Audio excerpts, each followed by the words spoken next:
never, he says, he doesn't cast us off forever. The Lord doesn't cast off forever. So because we belong to him, he doesn't have, my pastor says, the Lord doesn't have a dustbin for men. There's nowhere in anything you see him doing is a place that this is for discarded man. If man choose to exclude himself from the redemption plan, then man has acted. Yeah, because he never took that away from us. Because he never took that away from us. It's so important.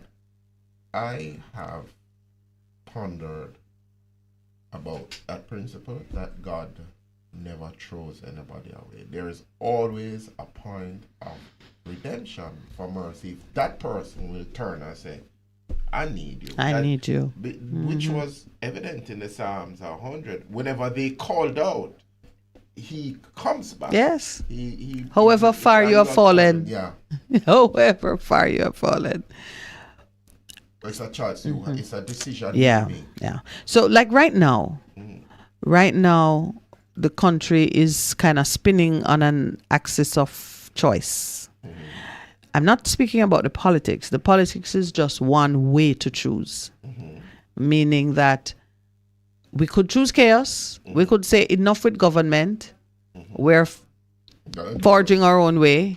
Like the times when Israel had no king and each man did it as he felt was right. Yes. That's the way of chaos, because then now we're all kings. we talked about it. Everybody a king and queen. And there are no subjects. So there's none to say, I yield to the authority of this one, or I submit to the rulership of that one. We're all of us creating our own dynasties and empires and just fighting against and building your own legacy in a small space where all the people who would remember you die when you die. Meaning you're the only one who cares about what you do. So when you die, those things die with you. It is to remember that because of this merciful characteristic, whenever God gives, whenever God takes, he's also giving.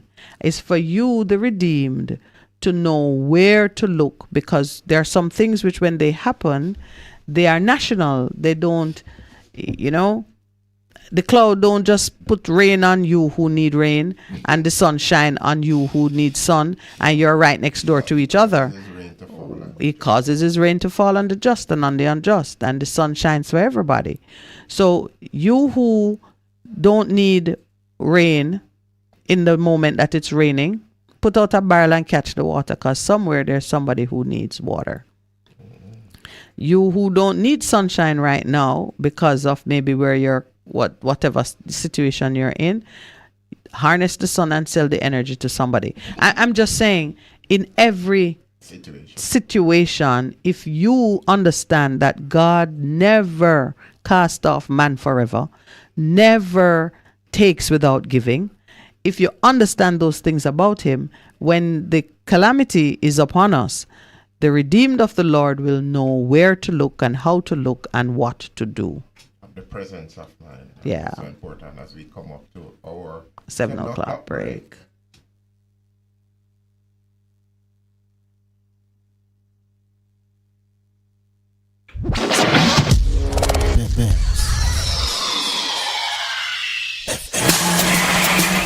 It's Vaughn and Twilight, and we're here with what you need to know this week. With a why? Connect! Why? You know, some feel very go out of townish. Like, more go on a long drive or a road trip.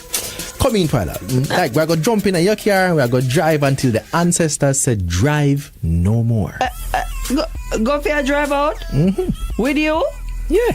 No, because you remember what happened the last time you said you got country? First of all, it was just that one time, and technically it wasn't really my fault, and the pig never really even that injured. Plus the farmer never really got beat me, and come on, you know what I mean?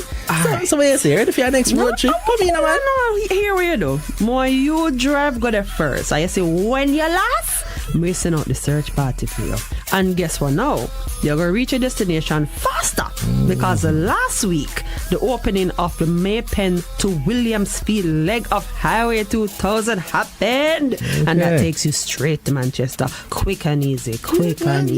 I heard about that. And what's even better is that Prime Minister Andrew Holness also announced that members of the public can use the highway free of cost until the end of the year. And I will definitely be using that. Like that. And me too. And it's cool being able to go that far into the island south coast on just one stretch of road. But as soon as I say that me have something else to say, I'm a no say no me I go say. So please to make a way for me I go say. Well, let me step back and give you some. Thanks. All right. This is a public service announcement to all the speedy racers and the speedy Gonzales and the Quicksilver them and the Flash them out there. Me know say on ready for tear up the road. Me know say on skin a scratch, you know. Figure down the speedometer upon the new leg of the highway. But please, me I beg you, please to go easy upon the road. We're just open. Me no want to hear some people a crash and lose them life upon it. Alright? Me now say this again. Safety first, people. Roads should represent development and not danger. And right now I know a lot of people at the Road Safety Council well nervous. Them a shake. Cause them know people stay when them see brand new road. You know that guy already. Help me the road safety staff can avoid them pressure tablet and so on. Just go easy on the road now, please. Imagine the people in my mansion. Imagine. No. Cut it out. Cut the speed. And please do not say whenever I want to know. Alright? Now, in the same road and development vein as Prime Minister Andrew Holness was opening the Maypen to Williamsfield leg of the highway, you know what I'm saying? He said that there are already plans to build another leg from Williamsfield to Hodges in St. Elizabeth. I think you may like them something. I like it. The plan, as you can tell, is to eventually have a proper South Coast highway that runs through all the parishes. Yeah, you know, I mean, the Prime Minister says it's probably going to be another 5 years or so before that comes to fruition. But he hopes it can get built faster than that. You know what I mean? So make us know, people. 2 here say take 2 hours for each and the grill, and I am definitely here for that. You Can we talk about it? I'm big just up there. the grill, big up West. Yeah, I'm just and there. that will definitely spur economic growth and development, and that is the kind of initiative that has helped Jamaica get its highest rating in 20 years from international credit rating organization Standard & Poor's. Flips here. Just saying. Yeah, people, we got a BB minus, and that is a really good looking at people, because for telling the honest to God truth, we kind of come from I come from a place we never really saw 100. I study up the book. Yeah, exactly. It's only a matter of time before we start seeing and feeling even more of the benefits of the fiscal space the government is creating. That's true. Speaking of fiscal space, suppose me say we are going to stop at middle quarters and we buy some shrimp, or we can get some saltfish and yam for them. When we just jump in the car, we just shoot out on the south coast and go them this up. Me? Nah, look pan you. Me not take you on, you know? You know what? Because we are not go a country because the problems in my life. Anyway, that's it for Wink today, guys. If you have any comments, if you want to reprimand Vaughn and make sure he stays put in town where he belongs, please to send us an email at radio@jis.gov.jm. Connect with us on Twitter at JS News. Tweet him to please. I'm just saying it was that one time people. Anyway, follow us on Instagram at TikTok at JIS Voice and interact with us on Facebook at Jamaica Information Service. Until next time, I'm Vaughn. And I'm Twyla, reminding you, Vaughn, to stay in Kingston and reminding Jamaica that knowledge is power, so stay in the know.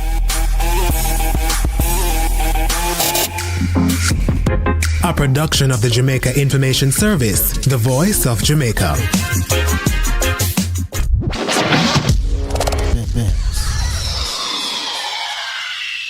Employees, not sure how to take your career to the next level? Not to worry. The Excelsior Community College has a program just for you. Enroll in one of our programs today and take advantage of our flexible classes, affordable fees, and overseas travel opportunities. WhatsApp us today at 876-536-4765. Excelsior Community College, transforming lives, nurturing global citizens. Do you need reliable health care? We have it! Yes, we do! Great George Street Pharmacy. Shop number 897 Great George Street, Savannah, Lamar, Westmoreland. Opening hours, Mondays to Saturdays, 8:30 a.m. to 6 p.m. Call us at 876-603-7372 or WhatsApp us at 876-205-0499. Yes, we have reliable health care for you at Great George Street Pharmacy, Savannah, Lamar.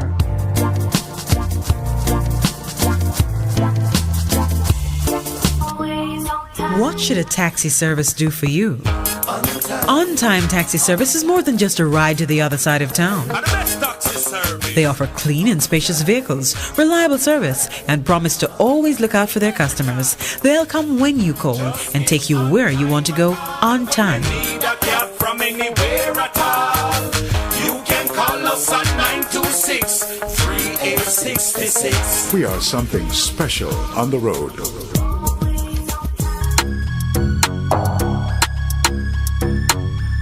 Are you in search of genuine shocks, power steering pumps, engine mount, fender liners, strut mount, front end parts, engine parts, electrical switches, sensors, and so much more for your Honda Ridgeline vehicle? Well, look no further. Contact Mormac Auto Parts at 326-7371 or 821-5232. Remember, Mormac Auto Parts, your Honda Ridgeline new parts dealer. We're located in Kingston. Call us at 326-7371 or 821-5232 for more details.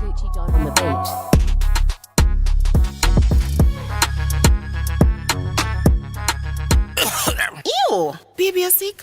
Drink this. Strong back tonic wine. Oh, baby, you look like you want to sort out. You think that's all Trangback good for?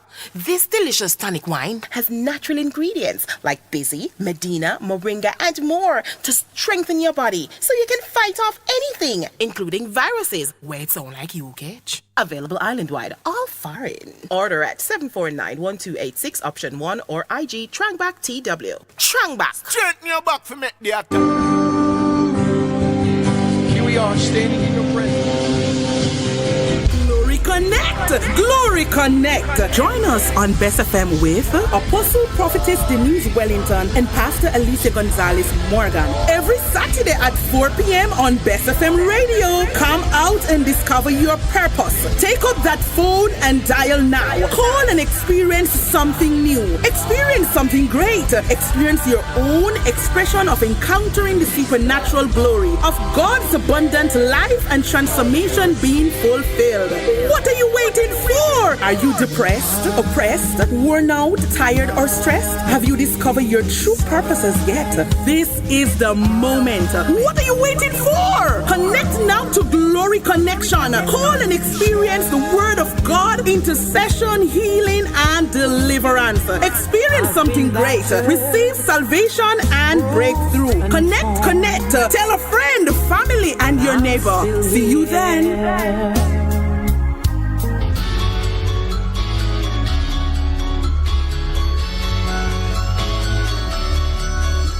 Discussions on health and education, inspiring interviews, surprise giveaways, your favorite songs. Tune in to Best 100 FM this and every Sunday at 11:30 to 12 noon.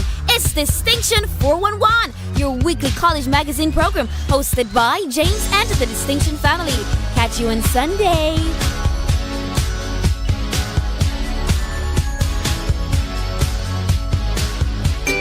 Best 100 FM is the authentic voice of Jamaica, promoting your prosperity with better vibes and better music. Let us promote your goods and services for you. Advertise with us. For more information, call our office at 876-276-8935. That's 276-8935. The Morning Connection is not your usual talk show. We aim to stimulate discussion and chart new paths to self-empowerment. So please join us, Minett and Percy, on The Morning Connection, Mondays to Thursdays, 6 a.m. to 10 a.m. on Best 100 FM. Welcome back to The Morning Connection. I heard that. What you heard? What you just said a while ago. Oh. No, for some reason, I was doing a deep dive into... So this is how things go. And nothing is random with us, so we speak it as it happens. I'm trying to remember our Danny Williams' first name. Is it Rudolph, Randolph? If you remember, give me a call. And I know his first name. But, I mean, he's gone intriguingly by our Danny Williams for so long. Danny itself being what? Danvers? Or Danvers, yeah. So I'm pursuing it, and I said, okay, maybe when I look at the history of Life of Jamaica, they might say the full name of their founder.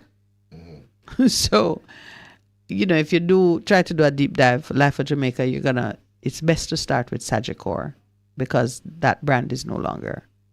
And nobody has it on Wikipedia, easy to find. So I begin to go into Sagicor, and I see that Sagicor was founded in the 1800s. Yeah. Before black people in Jamaica were doing business. So anyway, I look and as they had their history now, unlike us, who history begins today. They have their provenance clearly established from from the 1800s.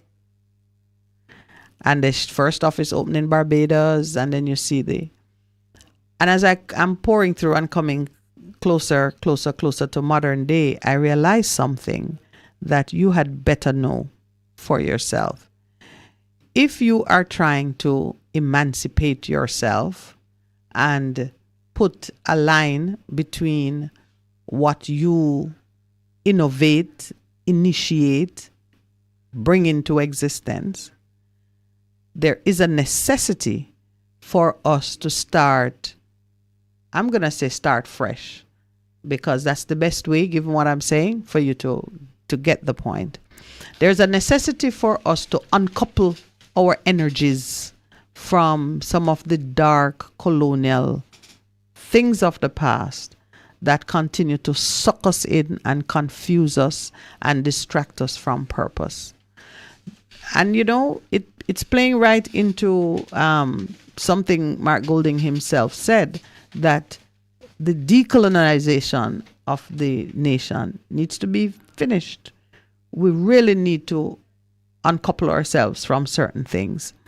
The Sagicor of today honors and reveres its past, which is a past that was unloving to us. Let me put it that way.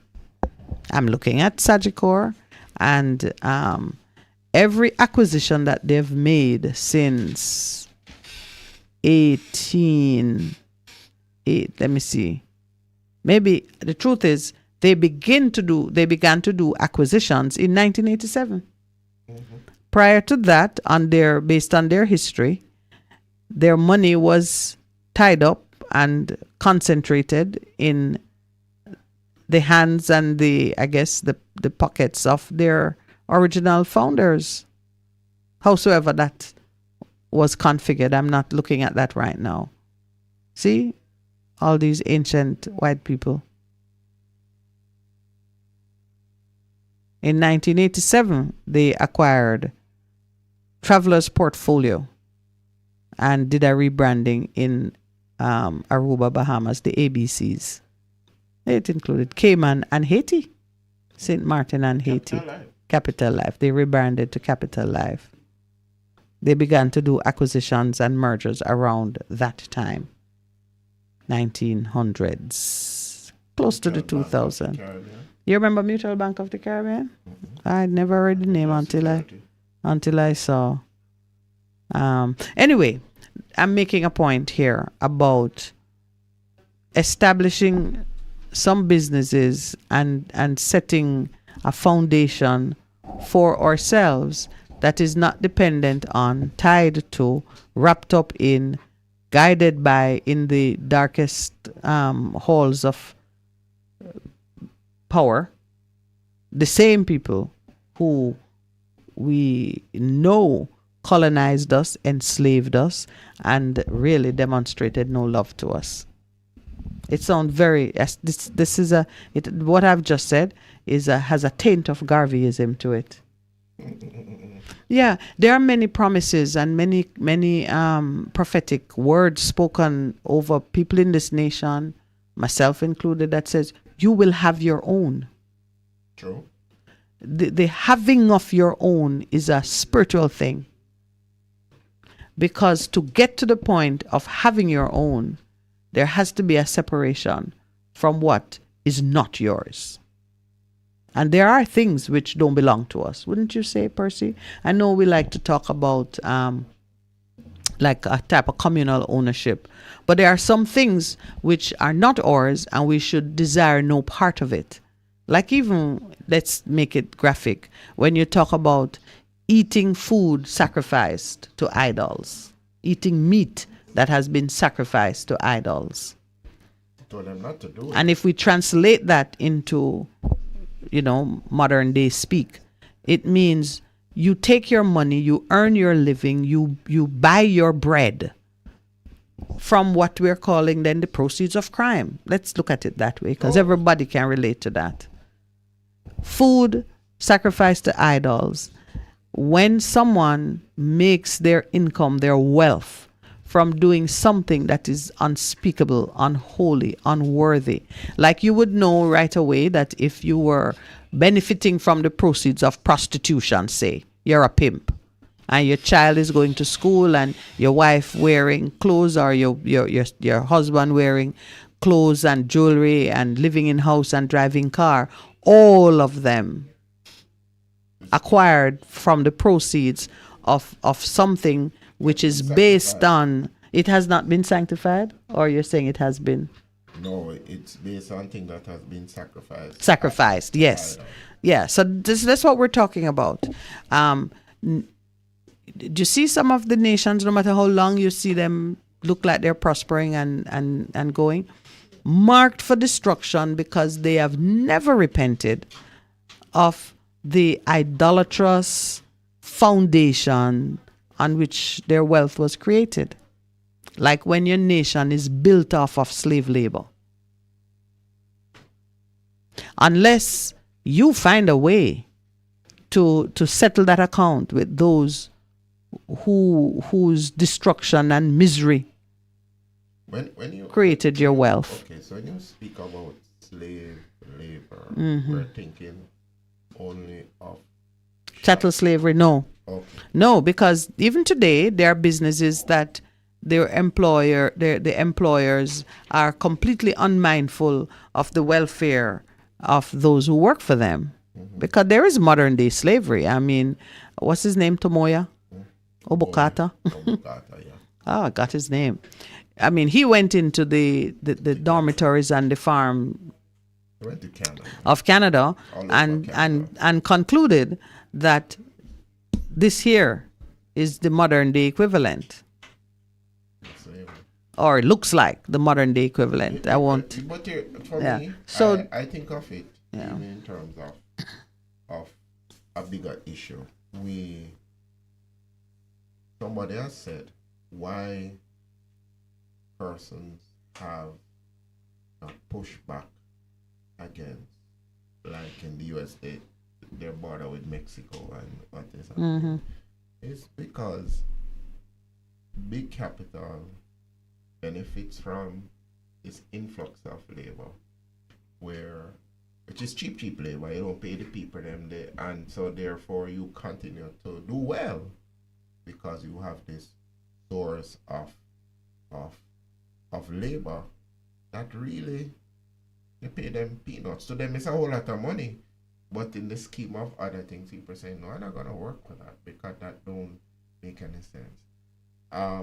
And we often speak about the plantation economy mindset, which still continues in our country in terms of how we deal with labor. Is that a true statement? Mm-hmm. Yeah, and people, because okay now, what there are a lot of things that I've just been pulling at my mind these days in terms of this gospel of the kingdom that I preach. Yes. Says to me that I must treat my neighbor as I treat myself. And it means then even if you look at one of the things that Mr. Golden has put back on the table, which is the employer share ownership. Mm-hmm. Why must I have these super profits? I've kept people wages low when I could pay them better, when in an instance I'm dead and gone, and and you can't carry it with you. I've done many funerals, and I've never seen a funeral where there's a U-Haul beside the hearse because you're gonna put those things with the persons. And I've done funerals where I've seen the person dead and they put the gold chain and they put the NSC, the coffin and all of them things. And I'm going. All right. So first, I love it how you say U-Haul. I only see U-Haul in America. Yeah, well, we have U-Haul in Jamaica? Yeah, some people have started with them rent out places that you can store things. Oh. U-Haul. Yeah, like so that's like Delco yeah. and Q-Tex. It gets international. Yeah, but I'm just thinking about it because why am I pushing to accumulate all of these things to say I have this, and in an instant? So, you made me think of NCB when you said that, and here's why. NCB publicly traded and have large shareholders, and for some years no dividends paid. Not paid any dividends. Right. Yes. And I start to see a construct where a company doesn't have conscience and morality in the way that a human being does. Instead, a company must depend on the conscience and morality of its directors and its employees to give it personality. Yes.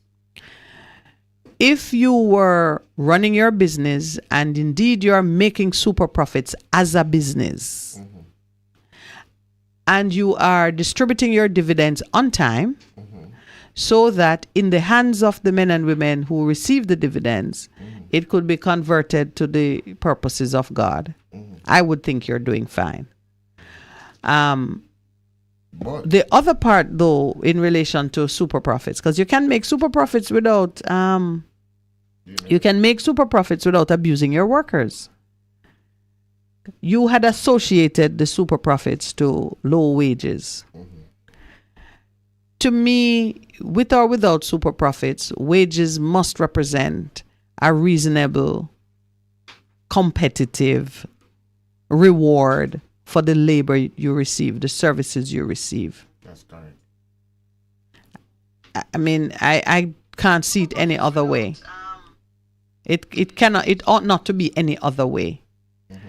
So, as a company, your obligation, based on the contract and the covenant that binds the people who participate in the company, your obligation is, when you make money, distribute your profit so that in the hands of the men and women who ventured together, it can be converted into things that work well for the entire nation. And that's what companies are supposed to do. Earl Brown, if he's on, good morning, Earl. Earl Brown has been sending me some videos and some news release out of Canada where the state is looking at supermarkets, food suppliers who are raking it in charging high price for food. And it's a cartel. And they are intervening. The state is intervening. How it will end up is anybody's guess. But what they're looking at is a critical necessity, something that people need, food. It's clear that somewhere the conscience is saying you can't make them kind of profit off food, because it must mean that you're taking deeply from the pockets of the poor. Or maybe based on the prices, you're excluding the poor from participating in what we agree. All of us agree that food is a necessity. Persons should be able to afford food. And that is, food is used as a control mechanism in a lot of countries' economy. And people are saying, well, you remember, let us not forget what prophetically was written in the times that we're in, that the a pound of flour will sell for that one. Yeah, there's no time to change. It's the words of a song. Let me find it. Let me not quote, but it says that this is what's going to happen in terms of food and starvation is going to happen. And people, like it's been alleged that a lot of the rich persons in the States are buying up a lot of the farmlands and pushing off people. It's happening in Europe. So what are they going to do with that land? It's happening in St. Elizabeth. Yes. Remember, Cruz was saying to us that one of the reasons animals and vehicular traffic meeting up more than they used to is because the land grabbing in St. Elizabeth has taken away the grazing lands that the common folk used for their animals. So the animals, you don't have nowhere to put them. Yeah, you can't exactly tether all of them on a patch of dust in your backyard. So what we are saying, there must be moderation. We're going for the profits, and we're just killing everybody off in the process. Because you said yesterday that to a lot of people, that person is just a number. It's just a number. It's just a number. They don't really mean anything. It's just a number. It's one more number that is. Because, one of the big entities, people work there and say, we leave work on a Friday and we come back on a Monday. We don't know if we have a job. Oh. Because they're just crunching numbers. Thinking about that person. Yeah, we need to save 10% on our expenses, and that translates into so many jobs. So what about that person? Which is why this thing of development with people at the center is so important, because you push for these super profits and you work in your balance sheet. But what about the lives, people's lives? I see it all the time. You go, Pastor, we deal with that. Yeah. No, man. This is sometimes I hear people say, this is not a charity. Have you been in a board meeting and you hear somebody say that? Of course. This is not a charity. Yeah. I remember that, just out of relating to, I remember I was operations manager for a company for a period of time. And it was in the 90s when the dollar was going all over the place. And you couldn't really plan, but you had to do a replacement cost. And I said to the boss, the owner, I said, sir, we have to do something in regards to what we are paying the individuals here. And he's agreed, and we worked. I was a champion for the person. Why? Because our workforce was predominantly women, with few men. And I said, no, man, when you know how much babies people have, and they say children, I said, no, man, we have to do it. And we did it, and I said, this is reasonable based on the thing. After that exercise was finished, we had agreed on something in terms of me, because if I have to look about the people who are causing it to happen, and we had a disagreement, and they went back on his word. But I kept saying to him, when people work for you, it's just not a number, it's lives we're talking about. And I see it happening in terms of how we do governance in this. It's just a number. It's just a number. It's just a number we're looking at, but it's just a number because we want these ratings. It's just a number. It cannot be just a number. It's people's lives. And as I believe very strongly, we must plan with our people at the center. And we have said it on this program, that even the UN and the people are saying that is the greatest profit, that you invest in your people, because that is how you have productive societies, when you invest in your people and make them better. Well, I'm going a step more radical. Yes. It's time? Oh, yes, it's 7:30. All right. I'll come back with my radical ideas after the break. Yes. Oh, gee. difference you can feel. Bess FM 100 on your dial. Keep listening. Half a tree, one and drive, half a tree. Bossy, how you do I take taxi star? Jano, I want to tell you, say, 2 months now, my transmission mash up, you know, and I check everybody and can't hear nothing positive. Yeah, hear me? You waste all that time I shop around and never call the experts. Winters Auto have them. Them have over 35 years of experience and them diagnose the problem and get back your transmission brand new. For them service excellent and efficient. Trust me, man. You hear me? Call them at 929-7040 or go to them at 106 Maxfield Avenue, Kingston 13 and talk directly to the boss. Just tell them I'm me send you. Wow, you big star. Yeah, man, respect my boss. I try and call you, know, cause trust me. Waiters Auto Spares and Repairs, good afternoon. What a relief. What should a taxi service do for you? On-time taxi service is more than just a ride to the other side of town. They offer clean and spacious vehicles, reliable service, and promise to always look out for their customers. They'll come when you call and take you where you want to go on time. From anywhere at all. You can call us at 926-3866. We are something special on the road. Do you need reliable health care? We have it! Yes, we do! Great George Street Pharmacy, shop number 897 Great George Street, Savannah, Lamar, Westmoreland. Opening hours, Mondays to Saturdays, 8:30 a.m. to 6 p.m. Call us at 876-603-7372 or WhatsApp us at 876-205-0499. Yes, we have reliable health care for you at Great George Street Pharmacy, Savannah, Lamar.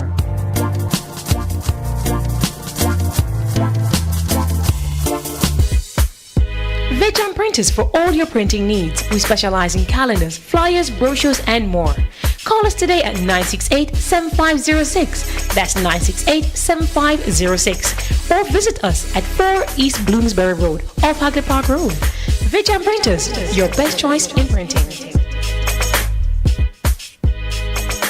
For a better choice in all your electrical supplies, A, authorized 3M dealer and better brand names. B, better service including free island-wide delivery. C, all major credit and debit cards accepted. It's ABC Electrical Sales. Shop number 8, Hagley Park Plaza, Kingston 10. Open Monday to Friday, 8 a.m. to 5 p.m. Saturday, 8 a.m. to 4 p.m. We make your electrical jobs as easy as ABC. Call 754-3825-8 or fax 754-3659. ABC Electrical Sales, for a better choice. Looking to clean your vehicle super clean?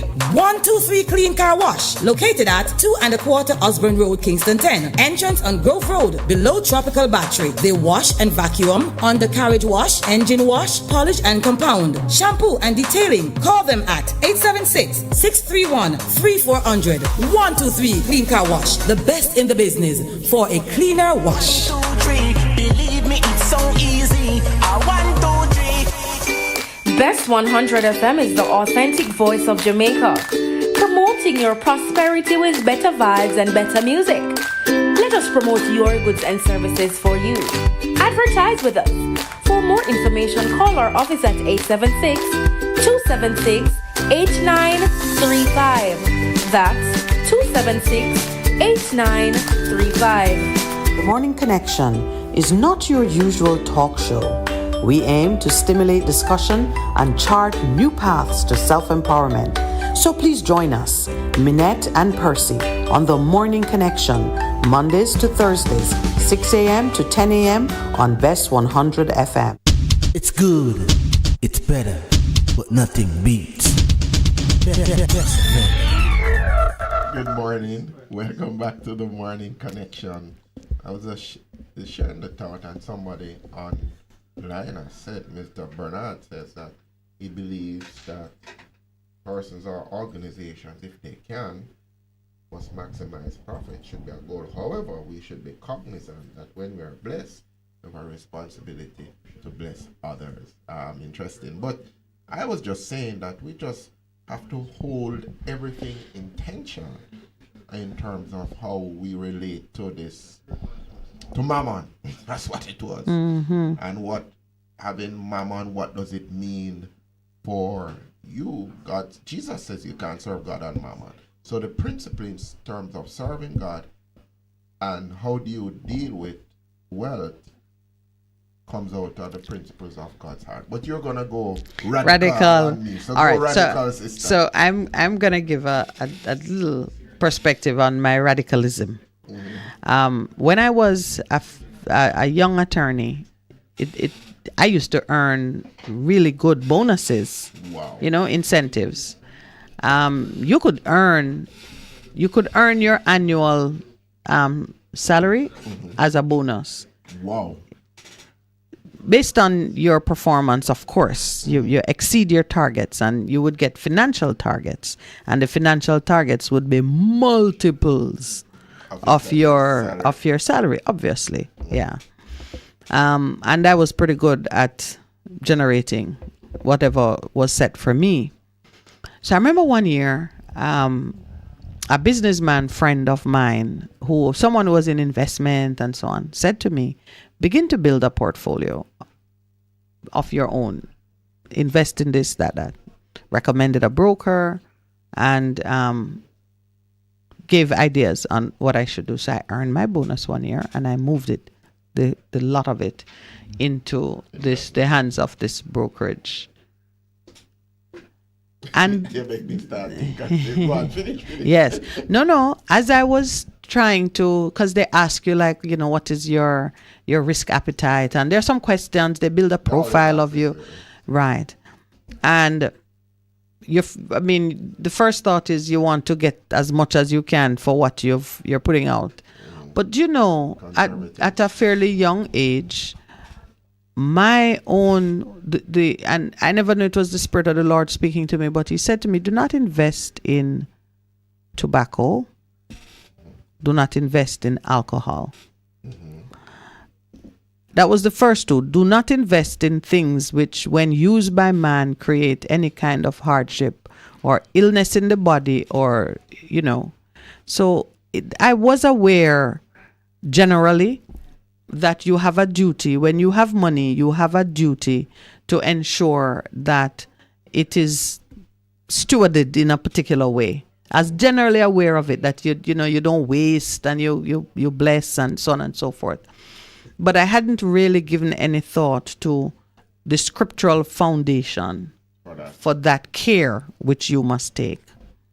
This morning, as you and I are speaking, first, when you said that the Lord will turn productive land into a salt marsh, a wasteland, as you said it, my spirit opened up a picture of a business exporting salt. Okay.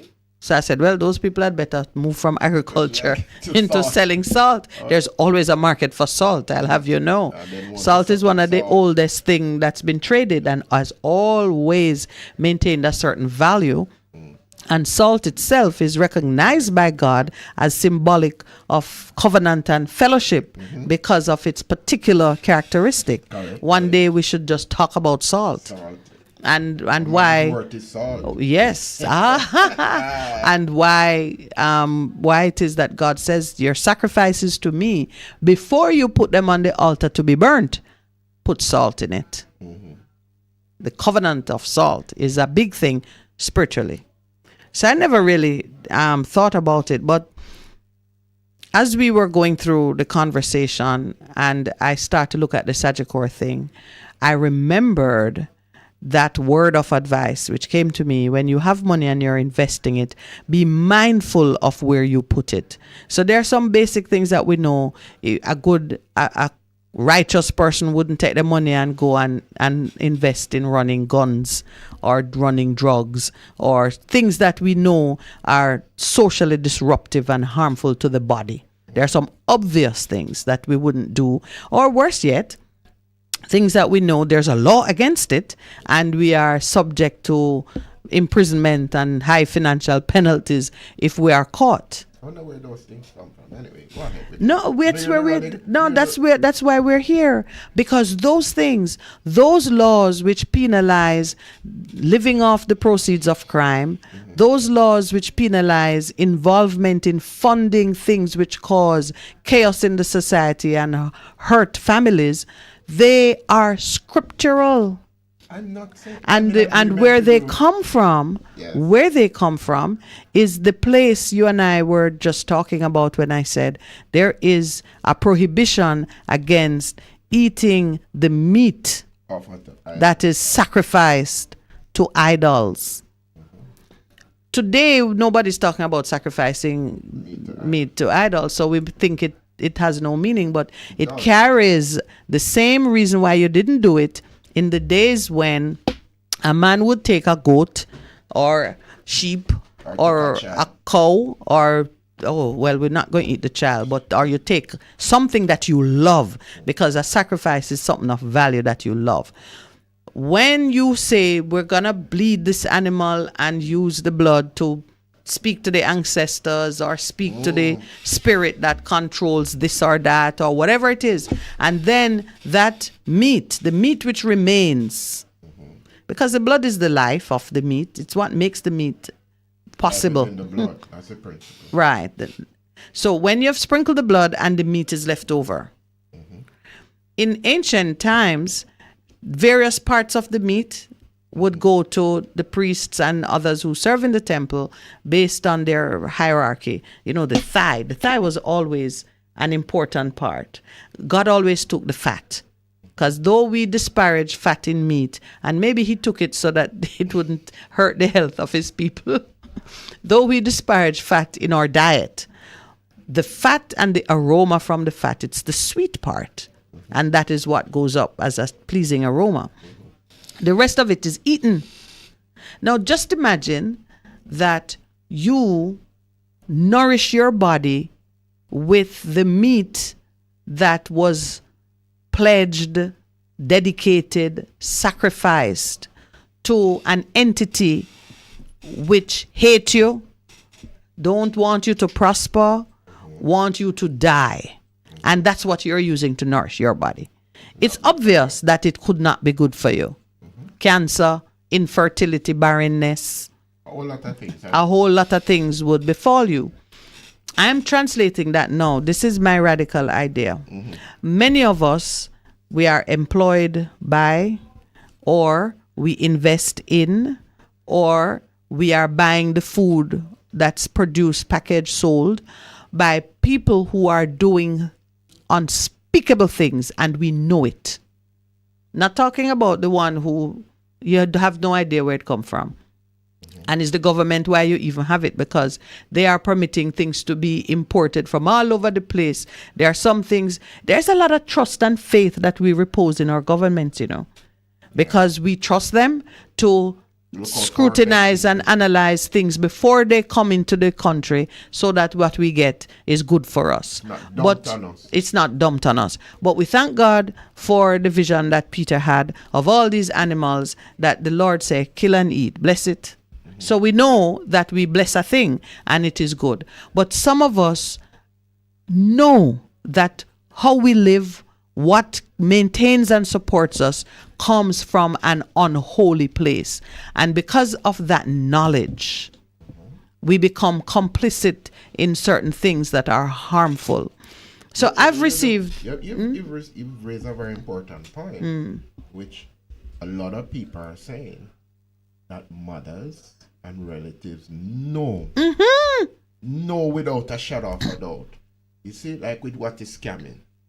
What is happening with scamming? You see your son come with this money and you don't question and say. Yeah. You know, you don't question because in your heart you know that you're not going to like the answer. But you go into eating the meat of something sacrificed to a God that you don't serve and who don't mean you well. Now, my radical idea now. We need to separate ourselves, our money, our investments, our businesses, our livelihood from what I'm calling the meat sacrificed to idols. the proceeds of what we know to be crimes. Crimes not in the sense of what the government says crime, but crimes in the conscious morality sense of what we know trespasses against the laws of God. That is my radical idea. There are many persons have said to me, the Lord says, you will have your own. Why they say it to me? It's because there was a point in my life when I said, what the Lord has given me is not to be used carelessly. I was making money. I was making money for people who were not putting it to any good use, making money for persons who were turning around and abusing my own. Some even abused me too. Okay. Yeah.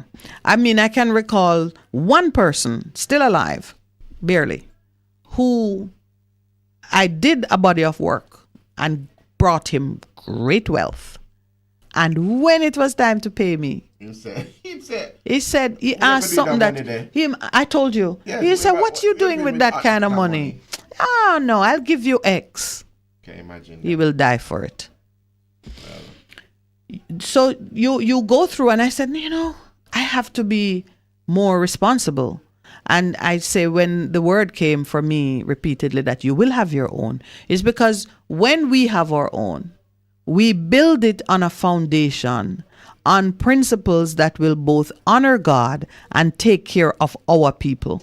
That's a very powerful thing. Yes, sir. When you set out in everything that you do, you are called to be a steward. That's what that's what was all of us. The Dominion mandate involves stewardship. In terms of being stewards. So when you work with that in mind, that's Jesus remind us you can't serve God and mammon. And then it says, yes, the love of money, not money, no. The love of money becomes the root of all evil. Of all evil. Not some evil. Of all evil that we see. Yeah. And so now we are in the political season.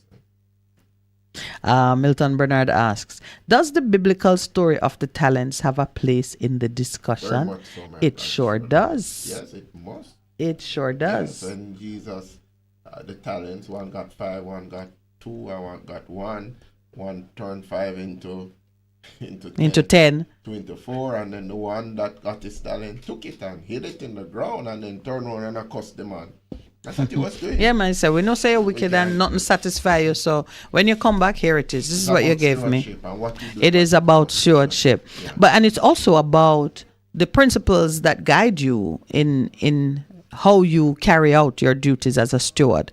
One, you don't waste, you don't leave it idle, you don't let it rot for whatever malicious purpose.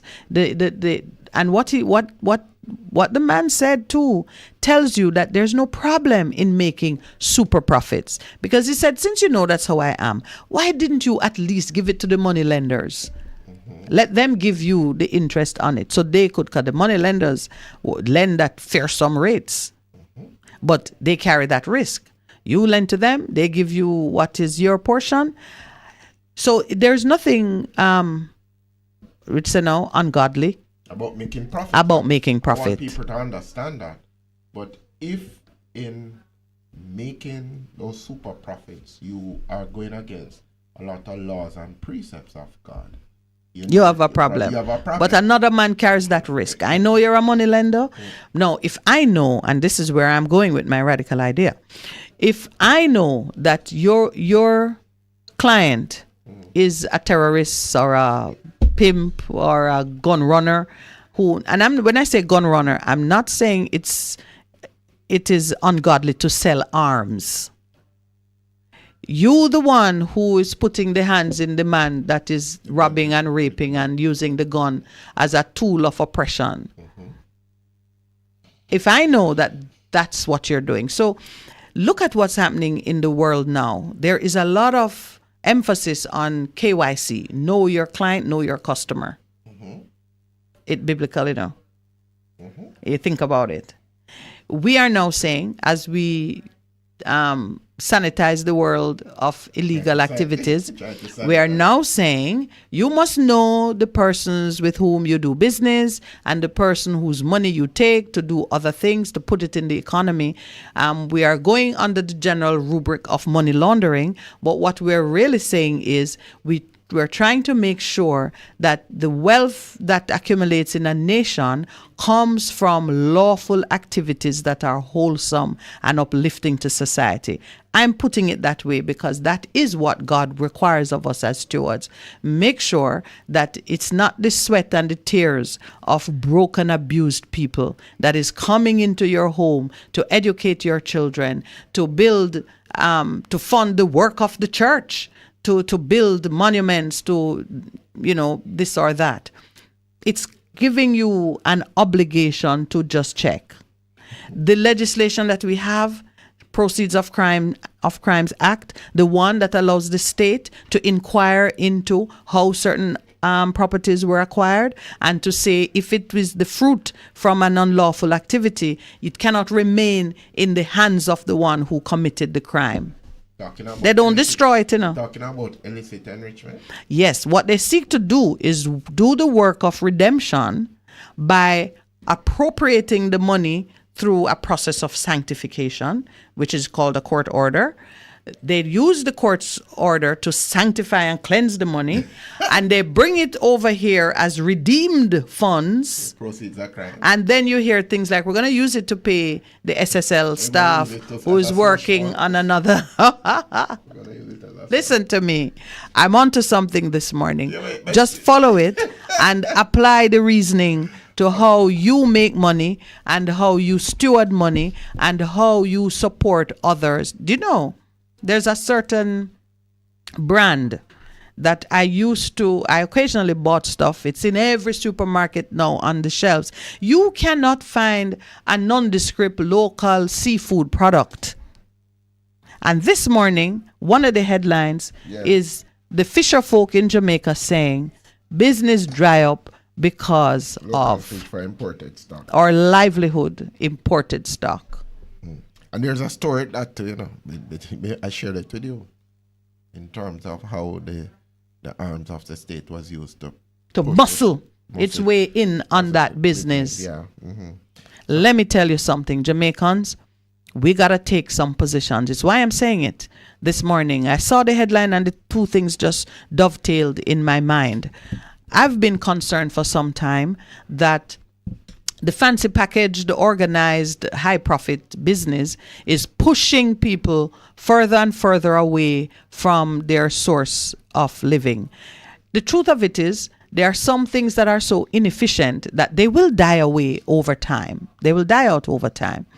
But Percival, you did share with me one of the tactics used by local business people, and some may not even be so local, but used by business people, the weight of the state being brought to bear on the decimation of certain local industries. And you see it. Because, and that is why I'm saying, you see, you can't serve God on mammon. Mm-hmm. If you're serving God, there are certain principles how you do business, how you must do business. Yeah. And if mammon is driving you, you know that he does release all fetters, all inhibitions, and it's the almighty dollar and your ambition and those things that are driving you. And we say no, it cannot be so. And you see at the bottom of it is justice. Is justice. Yeah, no man, Milton is entertaining me. Milton caught it. Okay, you know things in the spirit, you have to catch it. I was associating the rise and the treatment of certain monies to what we do in the spiritual world. Mm-hmm. You sanctify, you redeem, and then you use it for the glory. He caught it. But that's what we do. That is what we're doing in the natural in an attempt to simulate a very spiritual process. And in so doing, many are being misled. talking about the death of the local fisher, there should always be a place. Like if I go to a seaside restaurant, or I am expecting to get, local, right? But sometimes as you get it, it's been frozen for 6 months. You know the difference. You know the difference, of course. Of course. Those of us who know the difference may be a dying breed. That's the new breed has grown up on that. So they know the difference. Absolutely. But they say, well, in the bank, when they're teaching people to deal with counterfeit, yes, they only expose them to the real thing. So you can feel your fingers only learn the real thing. Only do the real thing. So when the counterfeit come, they can begin as you touch it, because you're exposed to what the real thing is. Yes. But as we have touched on the importance of being good stewards of what it is that God has given to us, and we can draw the analogy nationally in terms of what we see happening. So the SSL thing is another thing that it's not going away now. And the SSL in terms of the funds that you talked about, oh wow. Yeah, man, people rub up SSL and now the money taken from proceeds of crime will go to pay. I think the money from the proceeds of crime should be used to offer redress to persons whose constitutional rights are violated. And the reason I chose that as the thing to do with the money is because that money need to be sanctified and redeemed and put to a purpose that glorifies God. So use it to compensate persons who have been injured and hurt in a process. Don't use it to do whatever it is they might have in mind. Or they sitting on it and calling it a reserve fund. It's not a reserve fund. And then we have to, a lot of us in present don't understand history. What were the antecedents of things happening? My children, they see something and I said, but you know that for us to come to this place, this is what happened. And I see where in the news with the the rating has gone up. But for us to have come to this place of rating, we have made a lot of sacrifices, And for some people say, yeah. And say, well, you don't know the history. You remember when we were pariahs with IMF and they want to talk to us? And what we had to go through under Mr. Phillips and to get us there. We need to always know a bit of history in regards to where we are now and the sacrifices that have been made to bring us here. That's why we can't expend it so you can't, right? Yeah. But let me tell you a trick, and a trick of the world. That's one of the wiles of the devil. Yes. A credit rating is to lure you into indebtedness. You know that? Oh, yes. When the man write you and say, you've been pre-qualified for this credit card, that loan. You've done so well. Yes. And I said to them, I don't want no more. Do not rate me. Call me junk bond. In your world, when I am junk bond, I know I have great value somewhere else. Hey. And this again is the giving and the taking. Whenever the Lord is taking, just understand, his outstretched hand is always giving. True. His hand is never withdrawn. So he's always giving. But there's a question that persons have asked us from time to time, especially Enlightened. Good morning, Enlightened. I want to answer an old question that you keep bringing up. People always say to us, 5 men are in a race, each one of them praying to God. You know, who is God supporting, so to speak. This morning, I don't remember what I was meditating, but the answer to whatever I posed was, God is always on your side. God have 8 billion children in the world, thereabouts. And he is on the side of each of them. So we know that because his word says so.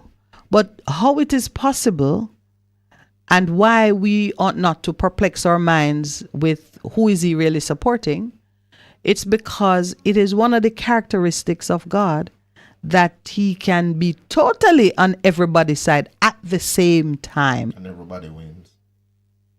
And the reason why everybody can win is because in the will of God, in the context of God, there is no competition. Everybody have their own race to run. There's no competition. You are alone in your race. And he sees you. And even how we run, each man is in his lane. Yeah. Lane. Yeah, that's the Hebrews. Even man is trying to approximate what God has set for us to understand that for him, we are never in competition against one another. Each man has a thing set for him. When you pray to him and say, Lord, help me to do my best, he will power you to do your best. But because his children are all different, uniquely so, your best will not be the one that win the race. Yeah. It's going to be somebody else's best. Yeah. But you, he'll pull the best out of you. Like the girl who I saw she placed like 4th, but it was her personal best. And she was happy. What? Yes. Growth. All right, it's 801? 801. 801. Yeah. Speaking in the future.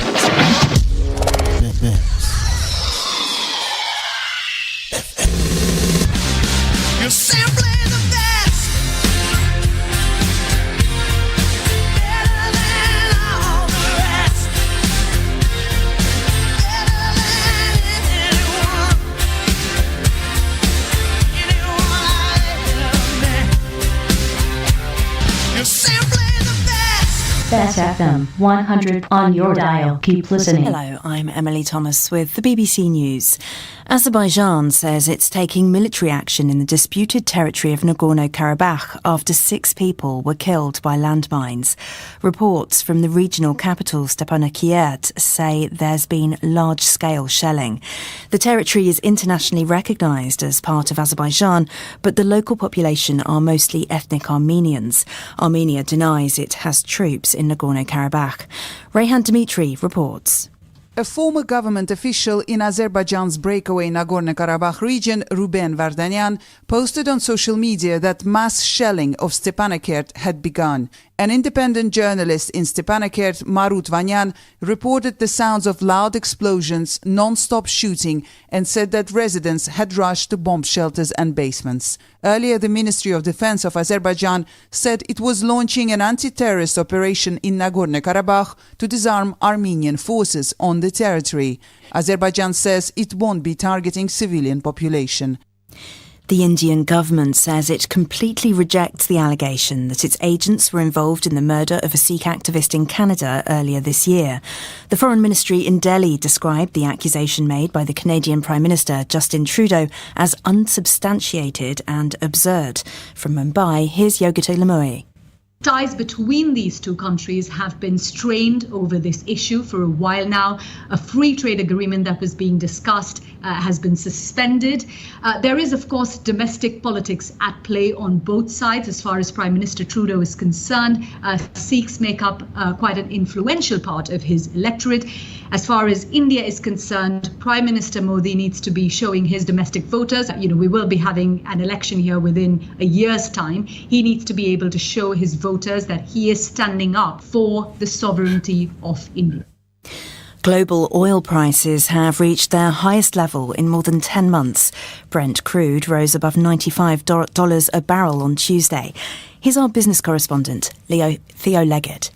Rising demand and a squeeze on supplies have been pushing up the cost of oil for several months, with analysts suggesting that the price of a barrel of Brent crude, the global benchmark, could soon move above $100. China's appetite for oil has been increasing as its economy recovers from the impact of the pandemic. At the same time, the OPEC Plus group of producing countries, led by Saudi Arabia and Russia, has been limiting output. On Monday, the International Energy Agency warned of a significant shortfall in supply over the coming months, prompting a further increase in prices. A cargo ship loaded with grain has set off from the Ukrainian Black Sea port of Chornomorsk for the first time since a safe passage deal with Russia collapsed. World News from the BBC. The UN Children's Agency says at least 1,200 children in refugee camps in Sudan have died since May because of measles and malnutrition. It says many thousands more, including newborns, are at risk of death before the end of the year. UNICEF says more than 50,000 children require treatment for the most lethal form of malnutrition every month in Sudan. China has demanded that foreign consulates in Hong Kong hand over information about all their locally employed staff. Beijing has targeted interaction between the territory's residents and other governments. Our Asia-Pacific editor Mickey Bristow has this report. Overseas missions have been given a month to provide details such as names, addresses and ID card numbers. It's thought this is the first time the authorities have asked for this kind of information. China has not said why it now needs these particulars, but one rights activist said the move was a clear threat to Hong Kong residents working at consulates. This information could be sensitive because the national security law that Beijing imposed on Hong Kong 3 years ago outlaws collusion with foreign governments. The German government has banned the local branch of a US-based neo-Nazi organisation that's been operating since the early 1990s. Police raided the homes of dozens of members of Hammerskins Deutschland across 10 German states. The group is an offshoot of the US white supremacist group Hammerskins Nation. The Interior Ministry said it aimed to spread a racial doctrine based on Nazi ideology. A city council in the Czech Republic has rejected a government request to change the name of a street which honours a Russian cosmonaut. It's named after the first woman in space, Valentina Tereshkovna. She's still alive, and according to Czech law, streets can't be named after the living. Councillors in the city refused to make the change requested by the Interior Ministry. They said it would be too expensive. BBC News.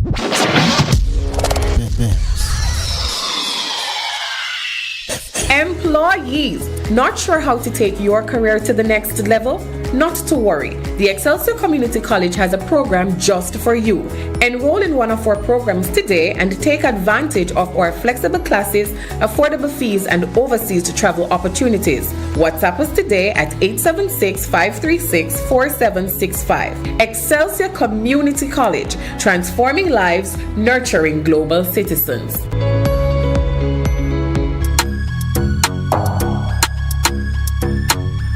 Are you in search of genuine shocks, power steering pumps, engine mount, fender liners, strut mount, front end parts, engine parts, electrical switches, sensors, and so much more for your Honda Ridgeline vehicle? Well, look no further.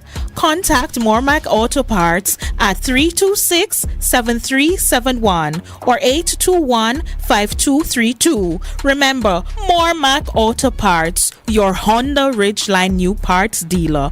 We're located in Kingston. Call us at 326-7371 or 821-5232 for more details.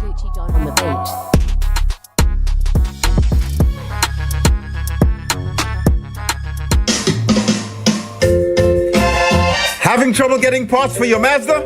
Maljam Auto Parts is your solution. Find Maljam at the new and convenient location off Upper Waltham Park Road at... For a better choice in all your electrical supplies, A, authorized 3M dealer and better brand names. B, better service including free island-wide delivery. C, all major credit and debit cards accepted. It's ABC Electrical Sales. Shop number 8, Hagley Park Plaza, Kingston 10. Open Monday to Friday, 8 a.m. to 5 p.m. Saturday, 8 a.m. to 4 p.m. We make your electrical jobs as easy as ABC. Call 754-3825-8 or fax 754-3659. ABC Electrical Sales, for a better choice. Half a tree. One already, 200. Ready, mama? Ready. Is this the confusion you feel when trying to work your way through medical systems in Jamaica? Try a dose of Ask Dr. Mary every Thursday at 5 to 6 p.m. Let Dr. Mary help you understand your medical problems and bring you to a calmer place.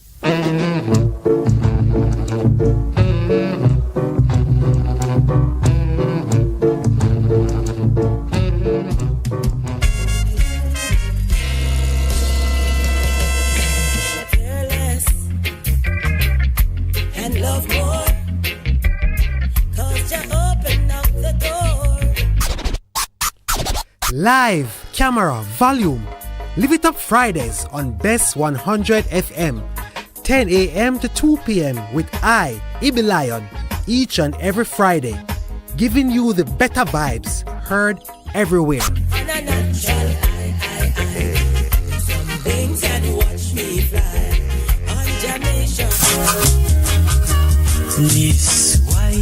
Greetings. I go by the name of Miss Wire Waste. Catch me on Bess 100. I will be discovering the greatness of Jamaica and Jamaicans through people, places and things home and abroad. Playing you some good music along with interviewing artists, soundmen, producers and Jamaicans making a difference all over the world. So catch me between the hours of 10 a.m. till 2 p.m. Monday to Thursday on Bess 100 FM. One love. I saw you stepping from across the street, smiling happily with everyone you meet. Best 100 FM is the authentic voice of Jamaica, promoting your prosperity with better vibes and better music. Let us promote your goods and services for you. Advertise with us. For more information, call our office at 876-276-8935. That's 276-8935. The Morning Connection is not your usual talk show. We aim to stimulate discussion and chart new paths to self-empowerment. So please join us, Minett and Percy, on The Morning Connection, Mondays to Thursdays, 6 a.m. to 10 a.m. on Bess 100 FM. It's good, it's better, but nothing beats.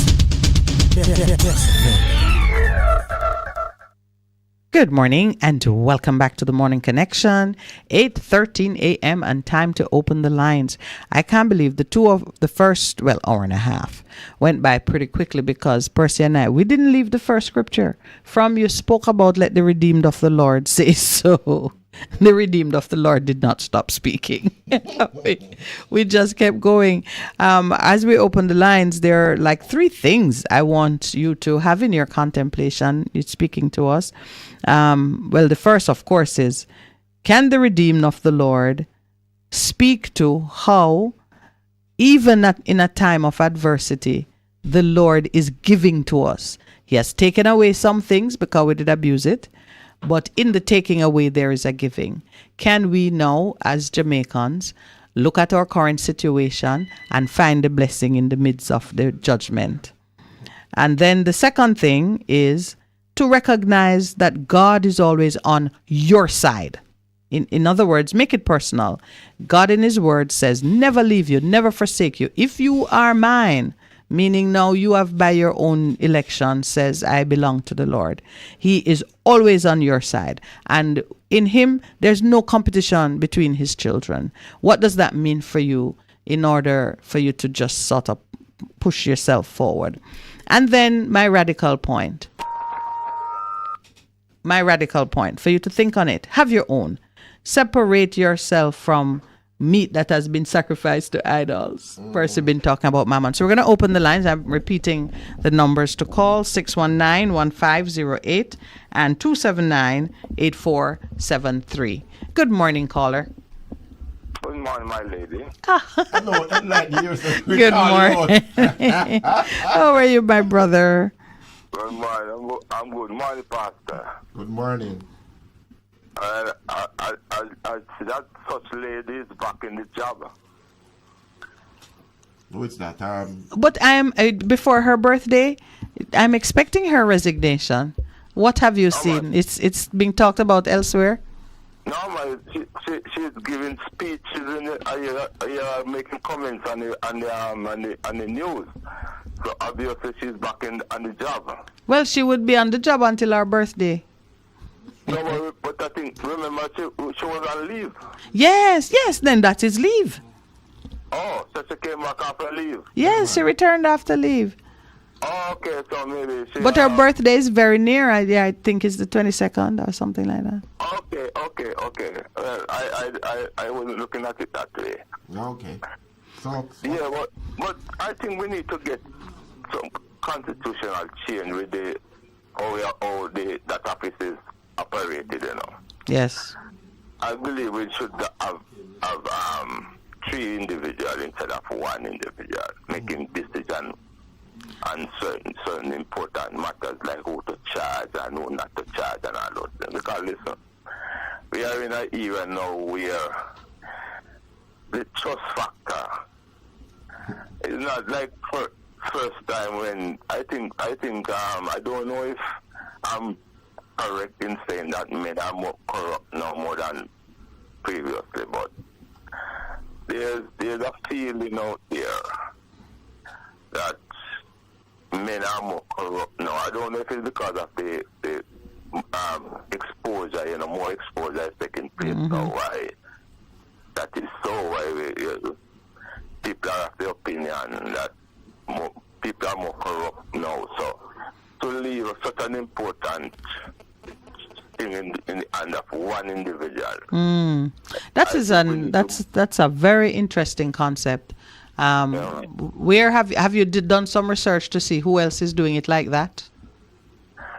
No, but I don't think any country has done it. But it could be another idea. We could be different countries. Yes. Like that.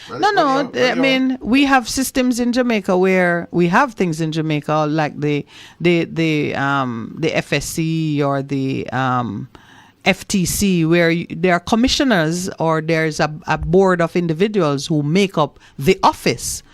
That is what obtains at the OUR. The office is singular, but its work is carried out by many. I think we're supposed to go on past that where we have entrusted such important function in the hand of one individual. But I want you to remember, though, and we don't necessarily kind of remake the wheel because there's been a motor vehicle accident. You don't. The way the office operates, it can operate properly, and the truth is, in the past, it has done its job without a personality, an individual being so sort of overwhelmingly vocal or the focal point of what's going on. And she didn't create herself, in the sense that the way she operates has a lot more to do with the way the office has been used and manipulated than who is in it.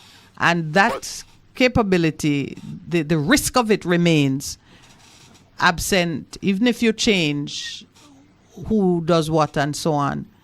Maybe you just give yourself more persons to be corrupted. As it is now, it's just one. You might think it's easy, but it is, as much as it is easy, it's hard. Because if the one person said no, that's it. If the one person say yes, that's it. But you understand what I'm saying? I understand. What I'm looking at, it is more easy to corrupt one individual than to corrupt 3 individuals, Yeah, but it's harder to corrupt one individual than to corrupt 3. You can say it equally. It just depends on. Let's say the individual was you. It all depends on you, and you have said your no. You can rest assured that there is not a deputy or a second who they might reach, because you have said no. Yeah. So, as Minett has said, and I'm in agreement with her. Not because that particular person may be perceive a certain way that you're gonna do wholesale changes without really considering, because it's gonna come back down to the person and their mindset and their own vulnerabilities integrity. Yeah. But but can we trust the type of society that we have right now, and not only Jamaica alone, worldwide? That's what society we have. But it's not that can be. We have to. We have to. It is more of, because remember, there's nothing new underneath the sun. What we are seeing in terms of how society has been we're coming back full circle. And people, you have to read history and understand history, because what we have in terms of a lot of the institution, it wasn't always like this, you know. It was every man for himself. And in the Roman Empire, what the empire said was, that's it. And the people, and then they fell because of that. But our society has evolved, you know, because listen, if we take the way the DPP operate, we have never had a DPP that has been so kind of. The people say open, but I say PR. I say she's very good at using the media. Very accessible to the media, and because of that, she has almost become a darling of the media, of certain media, because she run the media and talk. We've never had a DPP like that. Okay. So if we leave those things to our individual personality, that's what I'm concerned about. You know, every individual has a certain personality, and when you give her she almost operates without checks and balance, you know. All right, well, where I agree with you, and we do have another call, fascinating as though the discussion might be, where I agree with you is that power by the people, or power in the hands of the people, need to be organized more effectively, so that there are points at which checks and balances, and the people can intercede. So where, if you think, for example, that the people should be able to activate a recall or bring it up for discussion, there are some countries already that say a petition with a certain number of signatures will always command a certain attention and response. So give us back a call. I know that is something that Jamaica has to consider, because in the new constitutional arrangements. How do we activate the right to recall or to challenge the authority of certain persons who are showing themselves not to be working in the best interest of the people? All right. We could look at it that way too, and you know, but we just can't operate this. We're in agreement with you. The absolute power in one individual, and we don't have any way of intervening. Right. Yeah. All right. But call back. You must call back. Come on, hear about conference. Come in when you listen. And the next you call back. Yes, call us back. All right. Good morning and welcome to the Morning Connection. Good morning. Good morning. Good morning, Cruz. Pastor, why did you go to conference? You're a journalist, right? Where did I go to conference? He had Why didn't you go? He was already booked. It was on Sunday. No, man, but you can put up that conference is only once a year. The rest of stuff you can go right through the year. Yeah, no. But anyway, we got the message and things. No excuse about what you saying, Cruz? What you saying? What you saying this morning? Pastor, wear bow tie. If I wear bow tie, once upon a time, I wear ties, and more. I'm shifting from ties to African garb. That's where I'm going. But that is more comfortable and cooler. The evolution of fashion. I always wear those African color shirt. Come and show it. They make pants and shirt and hat and jacket. What? You're versatile, Cruz. Nobody taught me to do that. Okay. Self-taught. Wow. Okay, excellent. So you're doing a bow tie for Pastor? No, not tell me what I tell Pastor say much.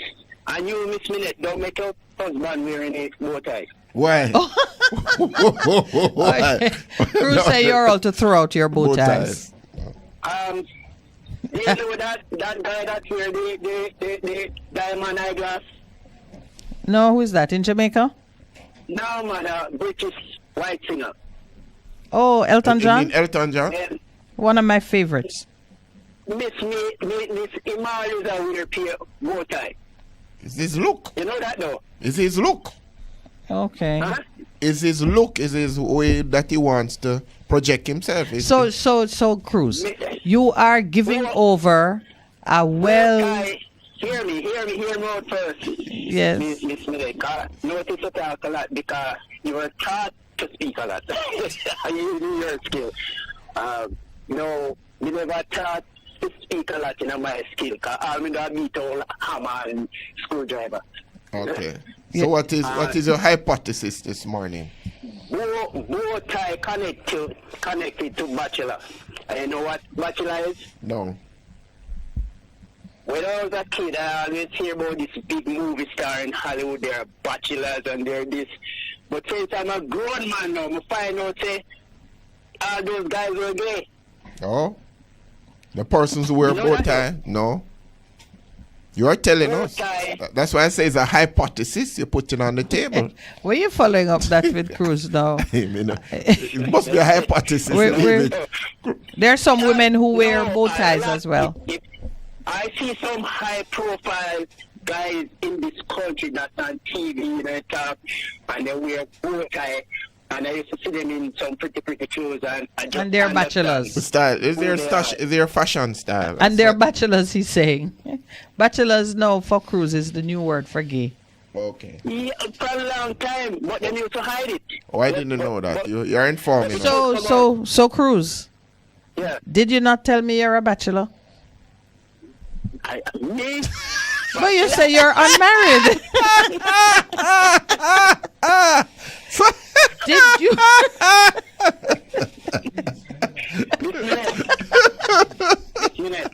Yes, sir. When I was working in Canada. Yes. I have 5 white ladies and a black girl that I used to go out with. But you were never married. You're a bachelor. Every woman I have is my wife. The bachelor. I don't believe in rings, putting on ring and take oath. All right, you're a bachelor. You're a bachelor, Cruz. So no. You're a bachelor.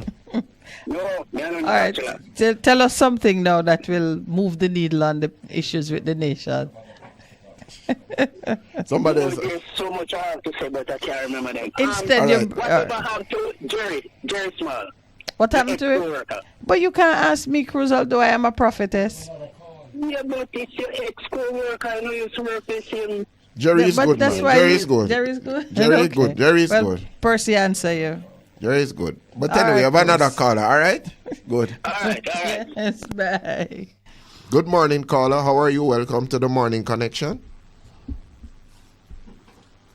Good morning. You know. Say it again, Percy. If you say it loud enough, a caller will Good morning. Welcome to the Morning Connection. How are you?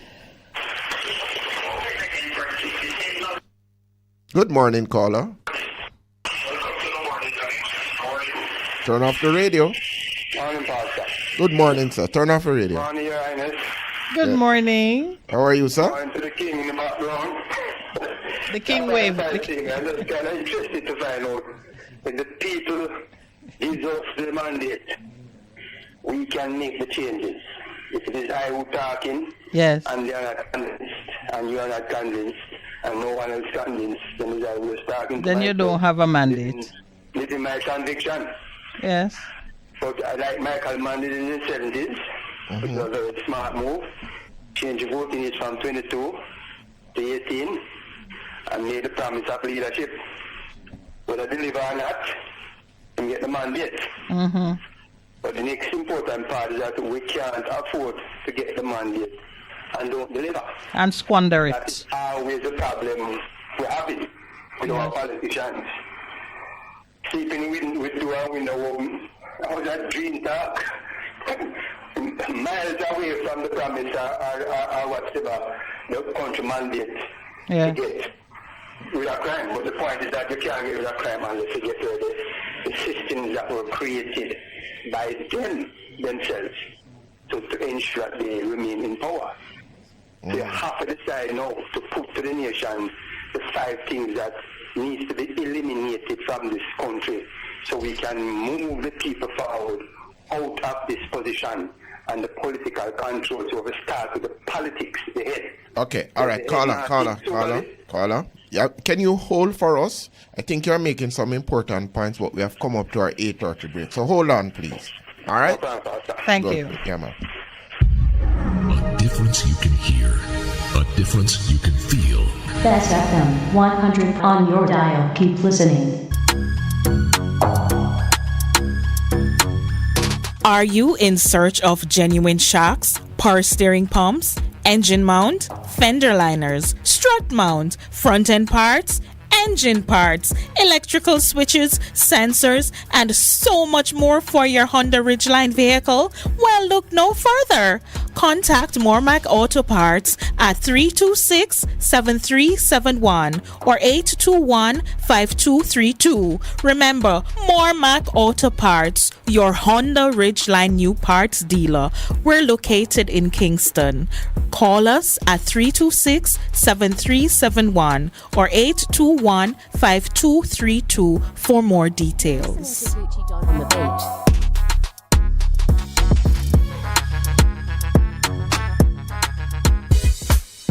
Vejan Printers for all your printing needs. We specialize in calendars, flyers, brochures, and more.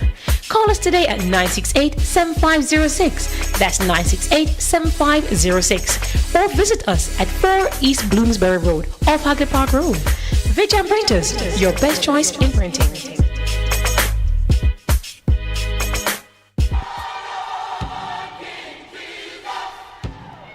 Praise the Lord, praise the Lord. God is good. This is your radio pastor and friend, Reverend Simon Peter Jones, inviting you, my friends, to listen every Tuesday evening on Best 100 FM at 7:30 p.m. for the program, The Voice of Hope, as we extend hope to the hopeless in this dying world. God is good. Be encouraged. Hope is in the Lord.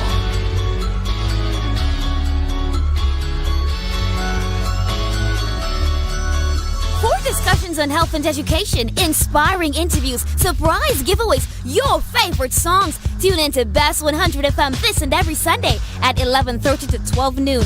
It's Distinction 411, your weekly college magazine program hosted by James and the Distinction family. Catch you on Sunday.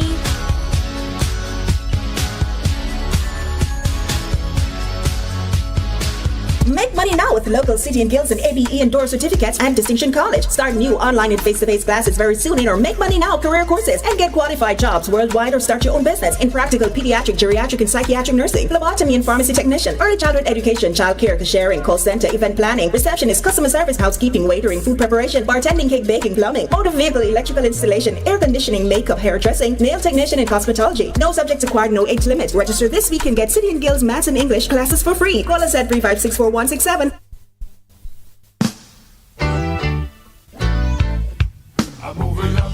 Best 100 FM presents the Mature and Moving Up Show with Lascelles Butch Chen on Thursdays from 6 to 9 p.m. Welcome to this pioneering radio program on our continuing worth in our maturing years, compellingly defined to educate and liberate the younger generation. Tune in and welcome. Greetings, brothers and sisters. I invite you to join us for the Church of Our Lord Jesus Christ radio program with Elder Kendrick Murray, where we stand firm that Jesus Christ is the Son of God.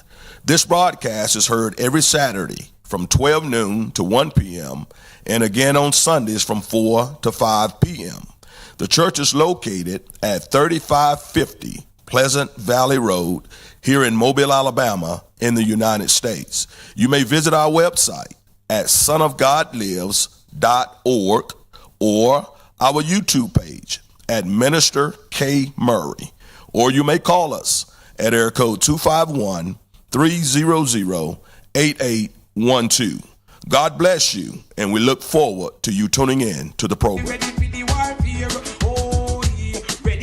Yes, Jamaica and the world, you want us back? We are back. The Breakthrough Deliverance Ministry, led by me, the prophet Mark Stewart, right here on Best 100 FM. This and every Thursday night from 9 p.m. to 12 midnight. Yes, it's War Room Thursday. Come on out and join us, each and every one, on Best 100 FM, 100.1, 357 and 9. Come on out. Come on out. Join me, the prophet, Reverend Mark Stewart, and of course, the boss shot, Apostle Marshall. Come for your healing, breakthrough, deliverance, the prayer, the miracle, the word, the testimony, and so much more. Yes, my friends, Best 100 FM, Best 100 FM, War Room Thursday, 9 p.m. to 12 midnight. Join us. We are going to lick it.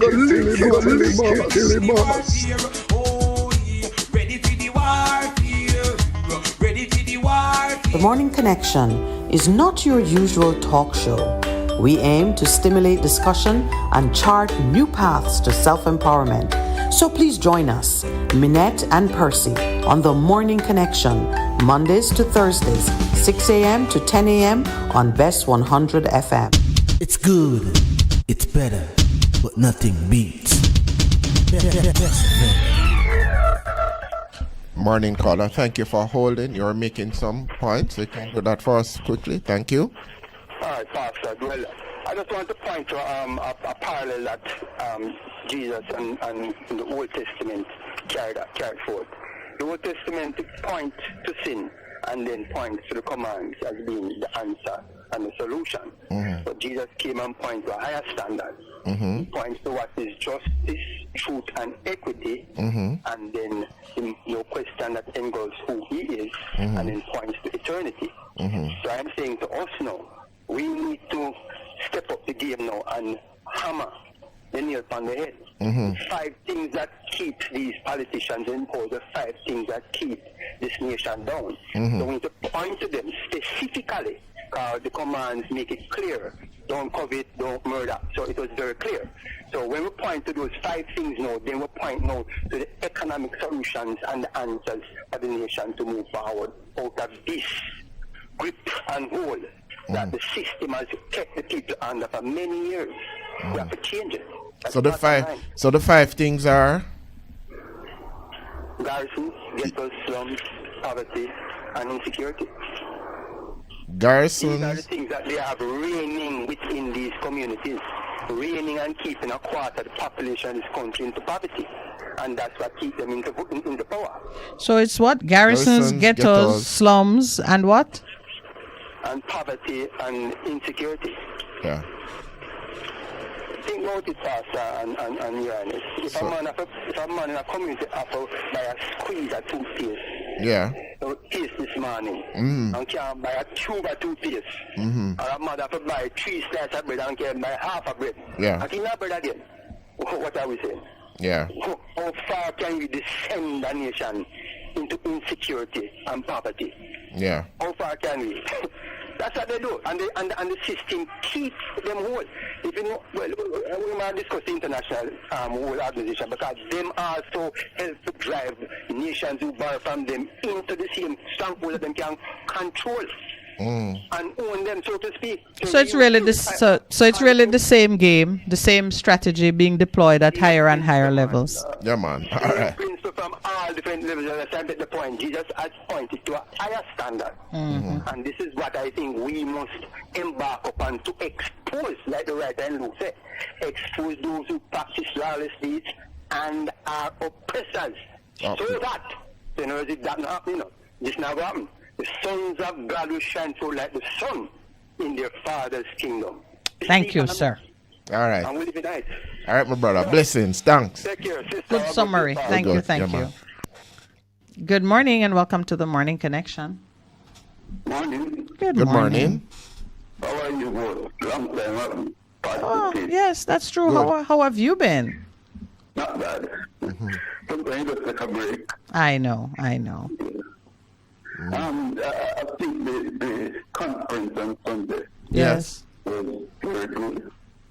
And I think we need to give marketing a try, because I feel that somebody is there and they're not bringing forward the benefit.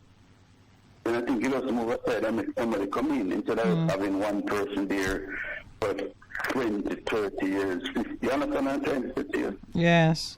So let me ask you now, did you participate in the conference or you just watched it from afar? I've always watched it. I've never been to one. And so What jumped out at you in terms of ideas? Yes. There are some things for what me. What caused you to say it was very good? Well, put it this way. Normally, Marky G was a man who always have this quiet, but this time come out with this strident, loud talking, commanding style. And I think that is what people want. So you're saying from the appearance of things, he displayed the level of authority and presence that would make him an effective leader. What about the things he had to say? One of the things I believe in this man, I feel him as a person to get rid of the king and all of these little things that were coming from slavery, Yes. I think him as a man to do it, not the guts, But one of the things that I like about that he did was with the ganja thing, when the police used to lock up a youth to a split, and him change the law to ensure that a man wouldn't go to jail for a little one split first. And I think that was very good. Yes, I think as a minister of justice, he was effective in some critical areas. And and that's a big one. That is a big one. Integrity Commission to book. He was a person who was there. Right. Yeah. I want to compare him with the Prime Minister. The Prime Minister have this little flashy young boy style, clerks, what I think is not necessary. Being a leader or a Prime Minister, you're there to work and to bring the benefit for the majority of the people who need it most, rather than to, Yes, I get it. I dislike all this lady with a donkey. And I say, when you provide a donkey for one person because you couldn't get through to the road, and I think if you road, it would benefit all the people in the community, because I am sure that there are persons living in that community with the same type of need, but we can't give everybody a donkey. Popular road. Because when you give that one person a donkey, what about that? Better to build a road than to give people donkeys. Good point there. Very good point. Thank you very much. You're welcome. Yes, I love the feedback about the conference. All right, Percival. Are you even interested in this question? A question has been posed online. Well, first I must say, Conrad says no comparison between the Prime Minister and the Prime Minister hopeful.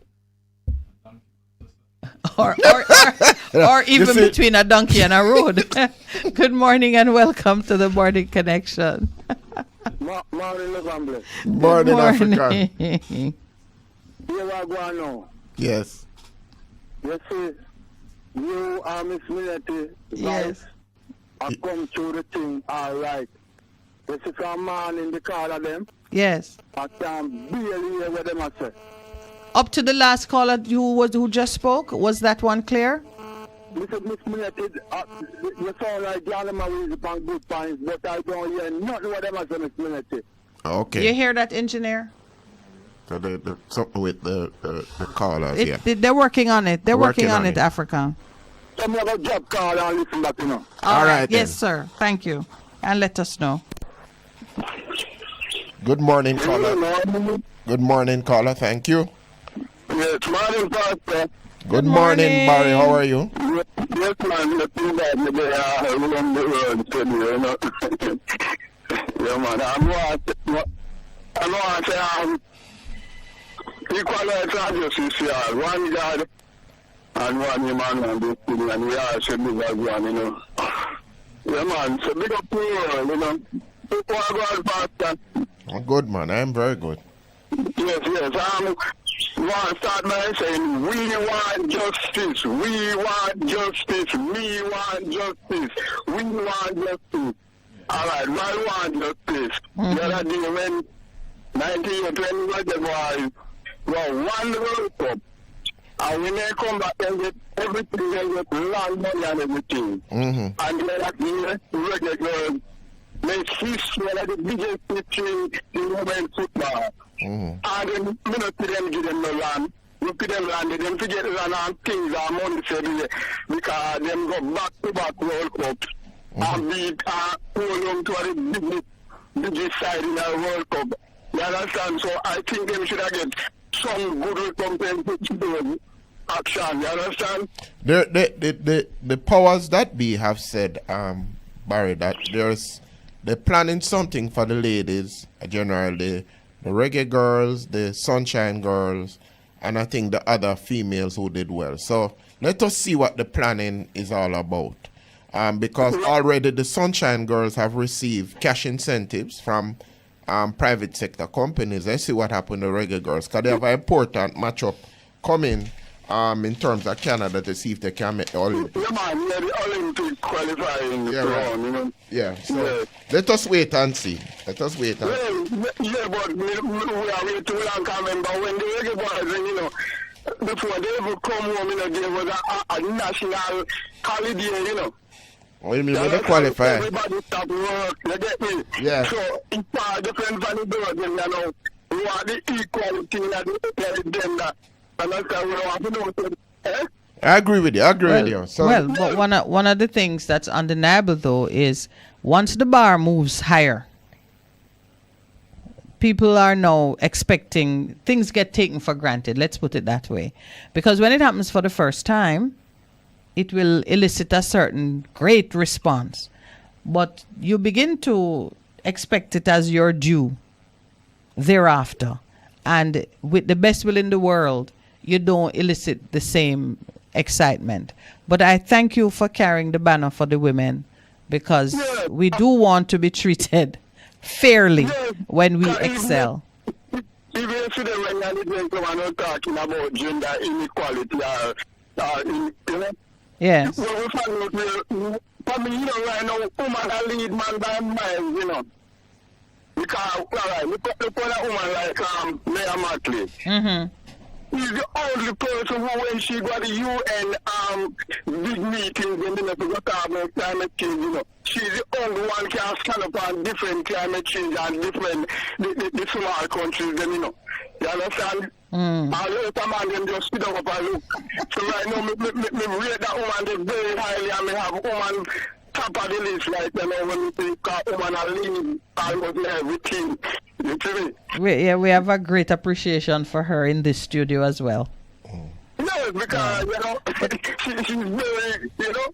And you know, can I tell you though, the wish that we have, if you can call it a wish, what we hope is that our own Prime Minister, the other Prime Ministers of the region, that they would all be demonstrating the same commitment and authority on those issues. And it wouldn't be just a question of one woman shining brightly, because one, it's unusual to find a woman moving in that way in that crowd, and two, she's alone. All of us should be standing up and demonstrating. Remember we were talking comments to the climate change is one of the main topics, you know, for the world, because when you check the weather and the climate, everything devastating all over the world. It's having an impact, and the poorer people in every society are the ones who bear the brunt of it, or their homes are swept away, their livelihoods are decimated. It's the poor people who carry the brunt of it. Yeah, so what do I say? Once they move into the man, they must get things. You know what the main thing them to get. And when you have land, you have that for life. You understand? Yeah. So true. Yeah. You can't get but I have to tell you though, I have a little reservation about using land to reward people who do certain things. The land must go to the people who need it and who own it. When you give people who are doing well money, they can buy whatever they want. Anyway, I gotta take another call, Barry. I got the signal. We have another caller. Thank you, my brother. Appreciate it. Big up to Cruz, you know. All right. Big up Cruz. Yes. All right. Yes. Blessing. Good morning and welcome to the Morning Connection. Yes, my lady, Pastor. Yes, and like. I was going to comment on what the gentleman said about giving land, but You said it right, Miss. Oh, lady. I read your mind. So I don't even need to repeat it because we can't be setting these precedents all over the place, and cause we have doctors in the hospital that save life and all them things. Them people don't deserve land too. That's why we must have a proper land policy. Yes. Yeah, we appreciate what the reggae girls and all those sported icons has done for the country, but we need to move. We need to move past that because the country can't be. We can't just focus on so much on those things and leave out other people that are making great contribution to the country. Yeah. Yeah. Or who need to be empowered to make a great contribution. Right. All right, we're together. Most of those athletes don't need that type of system because they have money, can buy what they want. They buy what they want, and you give them the money, they will buy what they want. Right. Yeah. So the conference now. Yes. I had some data Wi-Fi problem, so I didn't get the chance to watch it as I would have wanted to. The little pieces that I saw, I was impressed, very impressed. And one thing that jumped out at me was the raising of the threshold to $3 million. Mm-hmm. And but a man say there are some idea. Including somebody that I admire great in financial service, a gentleman by the name of Ralston. He has come out against it, because they're saying that the government if they do that, they're going to lose revenue, and where they're going to get the money to back up the shortfall. So, but I disagree because listen. We have, if we're not careful in this country now, with what inflation is doing with certain people's salary, we're going to have two types of people in this country: the very rich and the very poor. And we're going to lose. We're going to lose the middle class. In time gone by, that was a bad word to use, the middle class, But no country in the world. All the successful countries in the world have a very large middle class. The upper class and the poor are two dangerous people to just have in that country. Very poor and very rich. We need the middle class. So those people that would benefit from that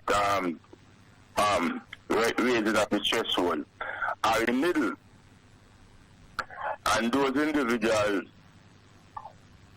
with inflation eating away their salary and all them, and they can't live the type of life they want to live. Most of them is going to migrate, and we're not going to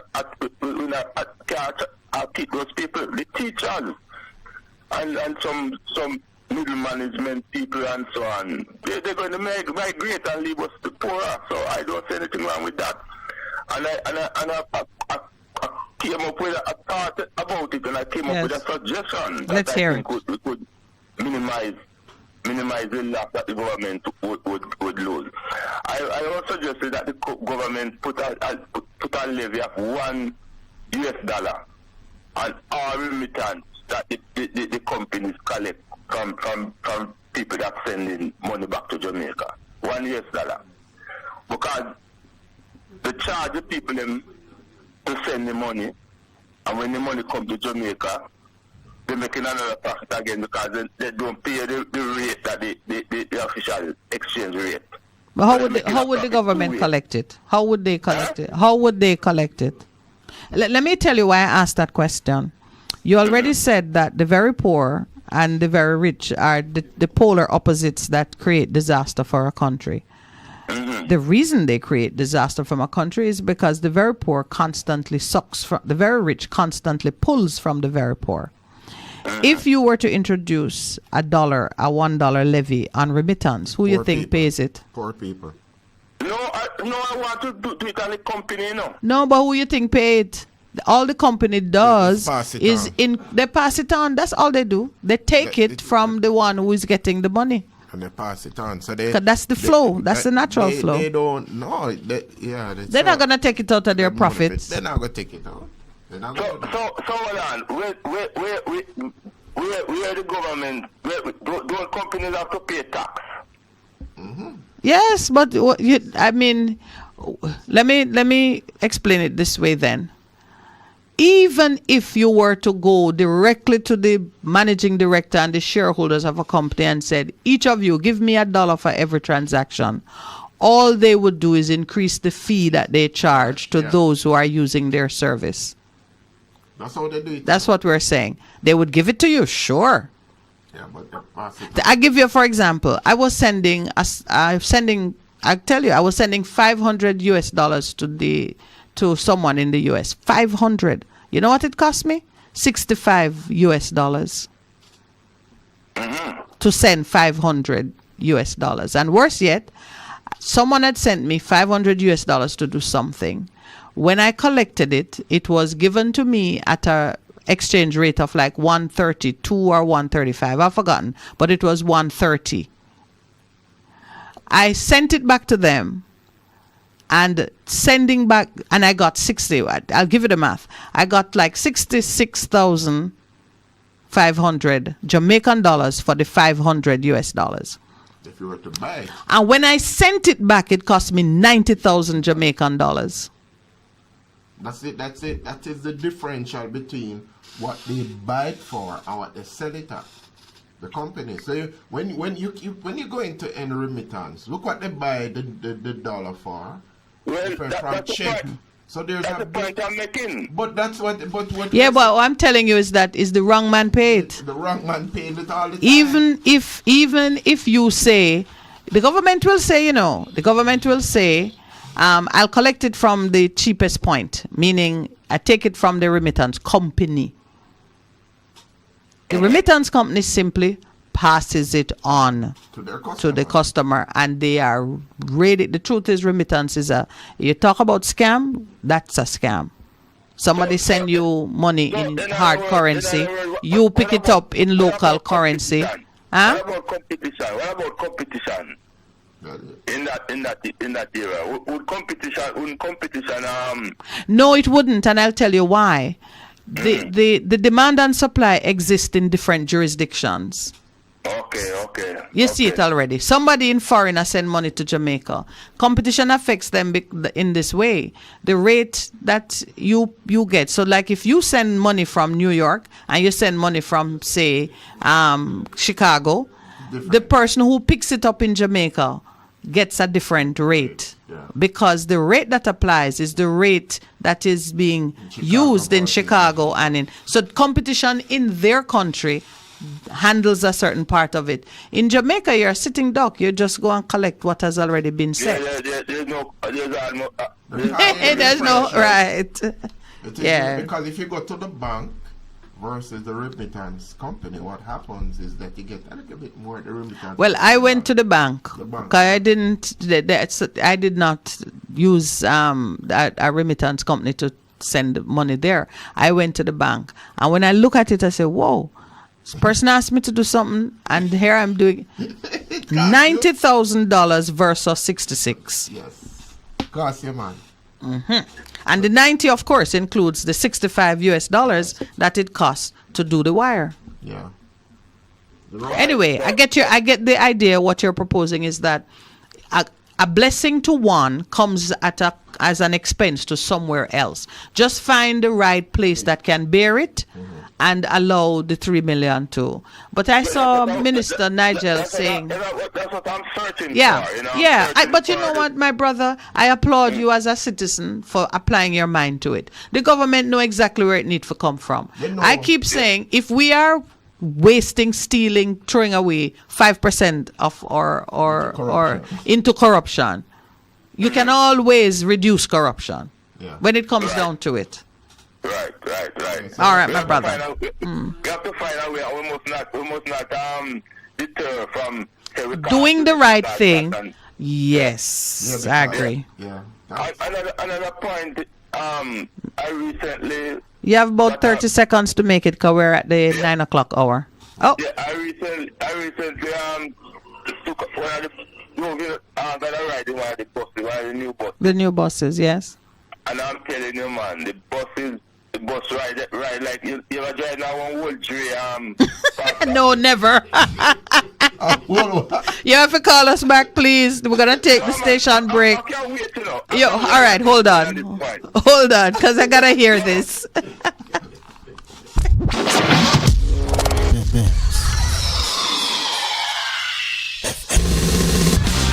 You're simply the best. Better than all the rest. Better than anyone. Anyone I've ever met. You're simply the best. Best FM 100 on your dial. Keep listening. For a better choice in all your electrical supplies, A, authorized 3M dealer and better brand names. B, better service including free island-wide delivery. C, all major credit and debit cards accepted. It's ABC Electrical Sales. Shop number 8, Hagley Park Plaza, Kingston 10. Open Monday to Friday, 8 a.m. to 5 p.m. Saturday, 8 a.m. to 4 p.m. We make your electrical jobs as easy as ABC. Call 754-382-528 or fax 754-3659. ABC Electrical Sales, for a better choice. What should a taxi service do for you? On-Time Taxi Service is more than just a ride to the other side of town. They offer clean and spacious vehicles, reliable service, and promise to always look out for their customers. They'll come when you call and take you where you want to go on time. From anywhere at all. You can call us at 926-3866. We are something special on the road. Looking to clean your vehicle super clean? 123 Clean Car Wash, located at 2 1/4 Osborne Road, Kingston 10. Entrance on Grove Road, below Tropical Battery. They wash and vacuum, undercarriage wash, engine wash, polish and compound, shampoo and detailing. Call them at 876-631-3400. 123 Clean Car Wash, the best in the business for a cleaner wash. 1, 2, 3, believe me, it's so easy. 1, 2, 3. Praise the Lord, praise the Lord. God is good. This is a radio pastor and friend, Reverend Simon Peter Jones, inviting you, my friends, to listen every Tuesday evening on Best 100 FM at 7:30 p.m. for the program, The Voice of Hope, as we extend hope to the hopeless in this dying world. God is good. Be encouraged. Hope is in the half a tree, 100, half a tree. Bossy, how you do I take taxi star? Jano, I want to tell you, say, at 2 months now, my transmission mash up, and I check everybody and can't hear nothing positive. Yeah, hear me? You waste all that time I shop around and never call the experts. Winters Auto have them. Them have over 35 years of experience and them diagnose your problem and get back your transmission brand new. For them service excellent and efficient. Trust me, man. Yeah, hear me? Call them at 929-7040 or go to them at 106 Maxfield Avenue, Kingston 13 and talk directly to the boss. Just tell them I'm me send you. Wow, you big star. Yeah, man, respect my boss. I try and call cause trust me. Auto Spares and Repairs, good afternoon. What a relief. Make an impact on your career. Earn real money. Get 3 to 4 local and international certification in practical nursing and early childhood education with free CXC or CAPE subjects in 6 to 12 months at Distinction College, located at 26 Hagley Park Road, Kingston, 6 Nugent Street, Spanish Town, and Ocho Rios. Earn global certificates in 3 months in geriatric nursing, phlebotomy, childcare. We have the lowest school fees around. Classes begin very soon. Call us 356-4167.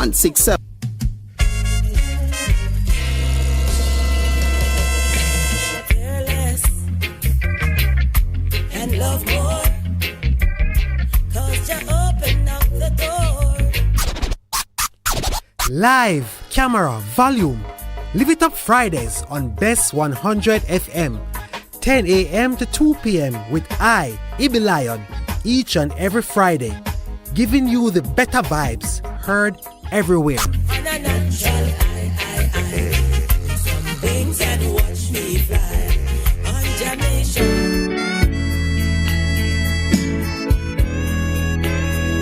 Good goodness, mercy. It's me again, Lord, your restorer, your game changer. Join me every Saturday morning at 9 a.m. to 10 a.m. and Best FM 100. It's Apostle Clive Campbell, a.k.a. the Khaki Suit Man, coming to you from 8 to 12 Orange Street, also Richmond District, Mandeville. Embrace the change.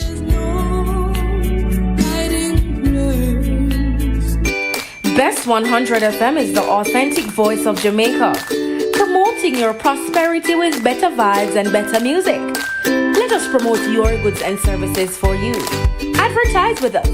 For more information, call our office at 876-276-8935. That's 276-8935. The Morning Connection is not your usual talk show.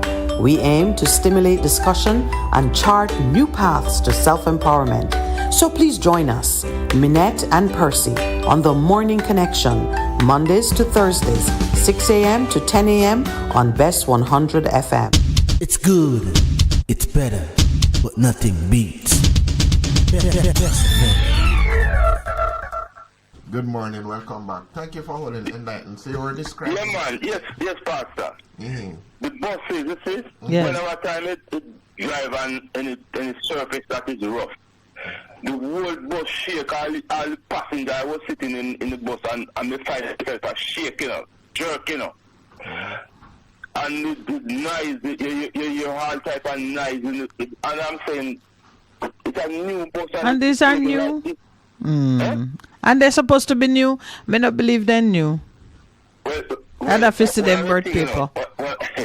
If it's a case that they're not new, but if it's a case, you see? Yeah. Because, but even the older buses them that we have, yeah. When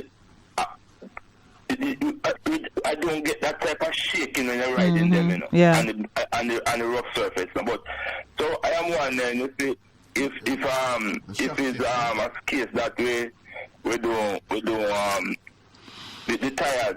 Sometimes the tires are overinflated, that can cause that problem. Tires and suspension system. I don't know what type of suspension the bus have that maybe they need to do some modification there. Yes, for I think it is imperative on the government to get in the experts. I don't know if they have done it because I spoke to one of the drivers and said they notice it. Mm-hmm. So maybe they are aware of it. I hope they get some experts, get some experts from the companies that they can do some modification. Because listen, if the buses continue to shake like that within 6 months, I can guarantee you they're going to be off the road. Yes, and people will be suing the government for all kind of back pain and trauma that they suffer. I noticed you say when the year that they buy these buses, you always say the first two numbers. Like so for argument's sake, they buy 23 and they put it. But what I see on these buses is 22. 2022. No, there is it's a 22, So the first two numbers of the year is the year when the buses were bought and put in service. Mm-hmm. Like you said, it's a 208. 08, says is 28 in the market, or 14, 2014 they buy the bus, something like that. Yes. And I'm seeing 22, so I'm saying, oh, is it 22? Because I used to work with them, so I know that. Their system, yes. If you have 22, that means that last year the buses were either hard or something. I don't know why they put 22 on it. Mm-hmm. So I think we need to check it out. This is not a call to create that alarm. Right. Observation. Yes. Of someone who has knowledge of equipment. I have been in this field of heavy equipment for 40 odd years. Wow. I work with the backside industry and all those places. I have a wide knowledge of heavy duty equipment. Right. Where did those buses come from again? Mexico. Japan. I think China. I think China they get them from. Okay. So I would have hoped that the companies on top of this and don't allow the buses to deteriorate, and then people going to buy the bus and the bus and the work no good and all that type of thing. I think the company need to get on top of it. Yeah. Well, in its current configuration, we're doubtful that it will because it is busily projecting a huge loss. So you can tell that efficiencies are not being realized in the system that would allow them to perform better this year than they did last year. Yeah, but we can't be spending money. Yeah, I'm spending money every year and buying these buses. Yeah, that's what we're doing. They don't have... A bus, when you buy a bus, a bus supposed to last 15 years, maximum 15 years, So we're talking about bus, they have bus and the buses are just 8-year-old and 9-year-old that bus old. A bus, I spend that amount of money buying a bus supposed to last about 15 years maximum. Yeah. Proper maintenance. Proper maintenance. 15 years, a truck 20, 30 years. You understand? Yes, yeah. Good information. If I have truck, that truck is supposed to last nearly 40 years, yeah. Good information. Thank you very much, my brother. Appreciate it. Yeah. Good morning and welcome. Yeah, good morning. Morning. Yeah, this minute. Yes, sir. We notice I only give one person to talk story, and she gets a lot of time to talk her story. Who that? We have a lot of stories, more modern than her. Hey, come, give me a story right now. You know who me attack? No. You can guess who always attack some story. We don't have a problem with story, but a jury used to accept story. What am I speaking? So you have a good story? Tell us a story. Always. Give me a story. Remember, I was the first one telling you about farm work and the hardship and the racism we go through. Yes, remember? yes. I remember, yes. All right. So we have those stories, plus we have other stories. And you told me about your bachelor days. You know, and this minute I agree with you. You can't give, this is the thing we have mashed up the country. Because the Chinese them come in with them money with them have. When government give them here and then have 5 years to not pay no tax and then give somebody else when not pay. You cannot give, like for instance, the netballer girl that got a house. I thought the house was free, but it's not free. What about the rest of people who burn out? Yeah.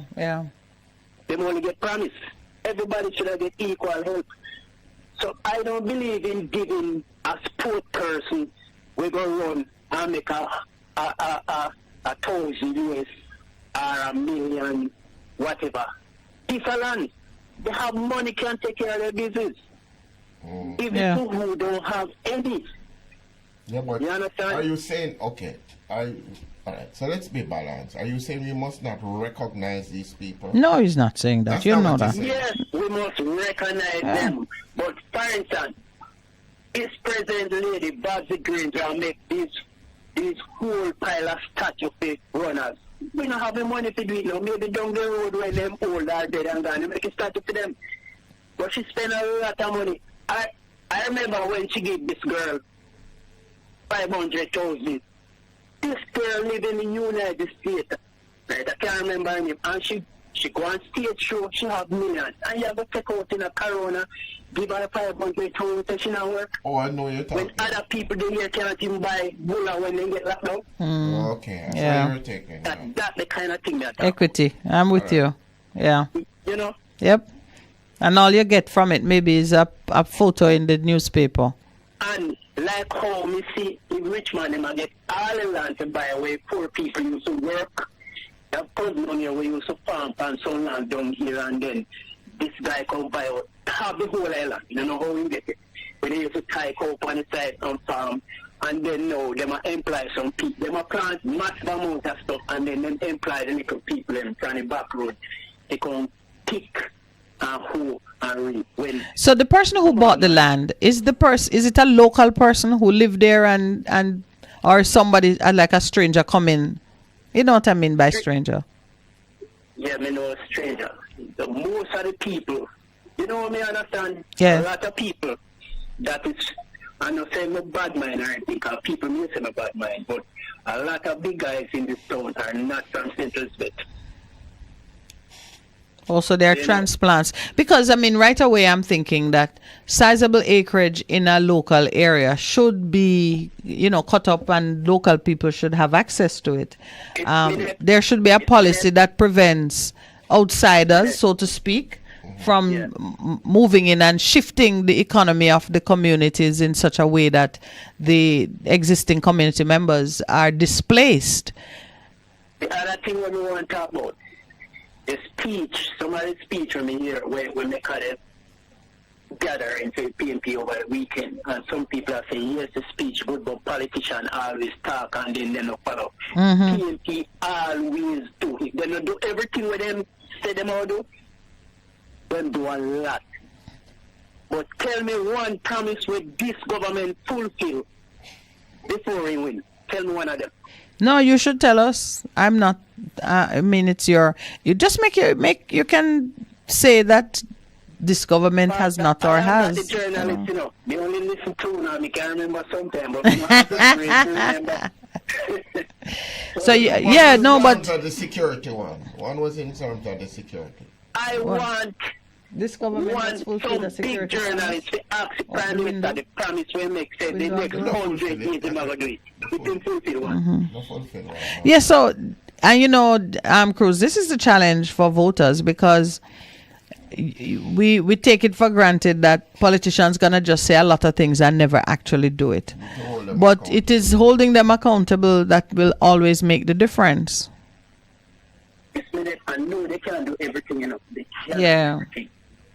I helped my father weed a road and him promised me one shirt when I was a little boy. I don't know get a shirt.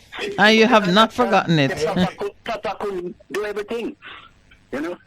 I remember, we never get a shirt until today. Because we did the road and then help pick up the grass, throw on the back. And you never forgot the promise. Never forget the promise. And when we grow up big now, they have 50,000 and say they're going to do that. And we take a stock the amount of teams when we have to do. We want 200,000. So let me, and then what? And you got it from your father?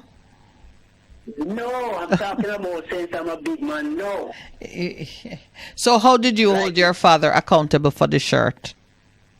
Did you keep asking him about it? The last time I saw my father was 1974.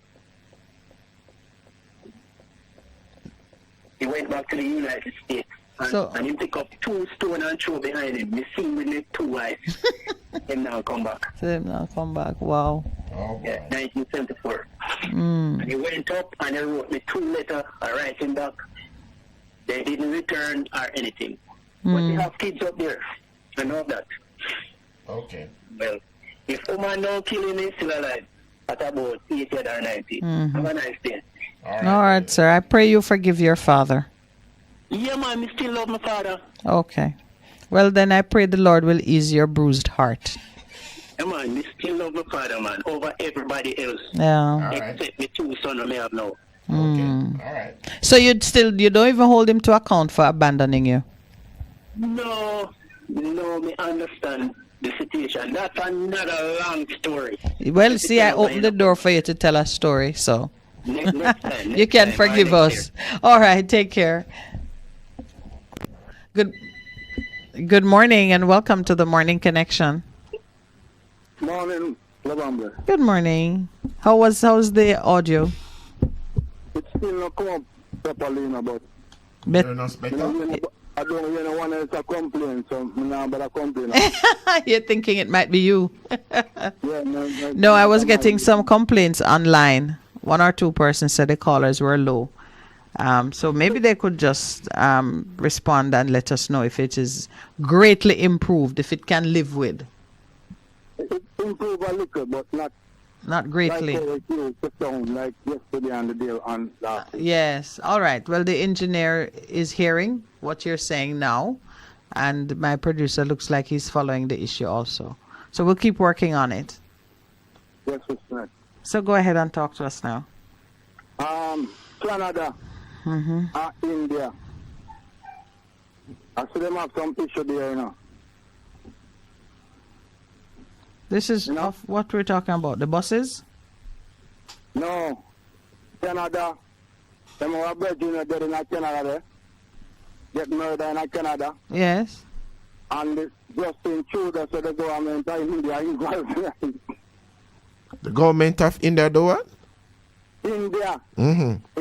Involved in it. Oh, you're talking about the Sikh guy that was killed in one of the place? That same person?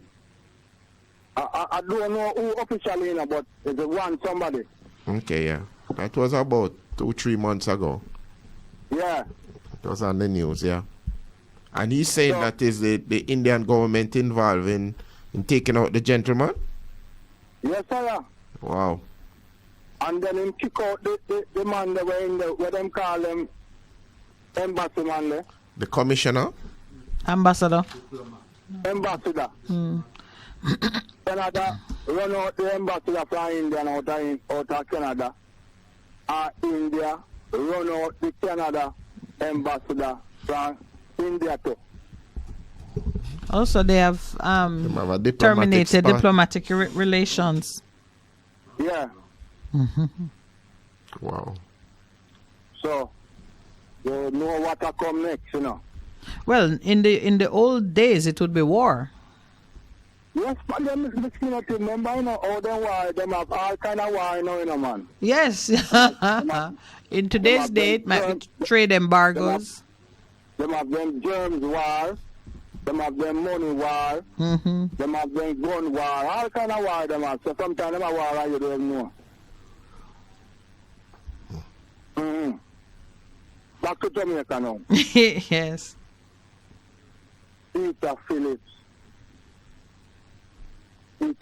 said half of Jamaica people them are criminal and thief and scammer. You believe that, Mr. Minett? I don't even believe that he said such a thing. I know that's not true of my country, because it would mean that one of every 2 persons. We have 4 persons in the studio right now. So 2 are we a scammer. 2. I was a scammer, I'm sure it's not me. When I check the ratio yesterday, when I hear this man make this speech and I check the ratio, that means one out of every 2. Peter Phillips said that when? Yesterday? At the conference. At the conference? I didn't hear Peter Phillips. I only heard Mark Golding. Peter Phillips talk, man, and then go to the rest of you not talk. Damien? Talk for the name? Yes. Damien, yeah. Them not giving no talk. You should have take Peter Phillips talk, man. Peter Phillips should have never talk, man. You should make Damien talk. Because when I said that again, I have to hunt down that. I have to hunt down that. There must be something. But, well, the news... You tell me I call you and I say something to you. I'm not telling a lie and I'm speaking and I'm not come to tell a lie on people, you know. Oh, my brother, I know you're not lying. I want to hear the context of it, the full. What was he saying? Can you give me the full context? Huh? Can you give me the context? What was he saying? What's the fullness of what the... He must say like the... Let me say it, I can't get it right. He must say like the government nowhere in a position. Yes. Turn off a Jamaica in a criminal and thief and scammer. Oh, okay. Oh, so but me I look around me and me know what if a people and them are a thief and a criminal and scammer. So he need to take back that talk down on his community. And leave the podium. Stay hard, man. I think this is his last year. The old man. Yeah, man, he has retired. So is him say it or him son? Huh? Is him say the Peter Phillips? Man, the old one, Peter Phillips. Phillips, he retire? Yes. So when they want to put the podium? This is last year, I think. He's an MP still. Am I MP still? Yes, man. Yes, but he's retired and to be replaced in the next. He's selected his person going to represent him. Yeah. So he's now retired from the MP. Yes, he is. He's retiring, but it's the next election he's going to get a new MP because they not do no by-election. So he's not run to the next election? No, he's not going to run. That's become very clear. You take some about the world. They might talk to the conference of the world. It's not something there. Okay, I am just trying to...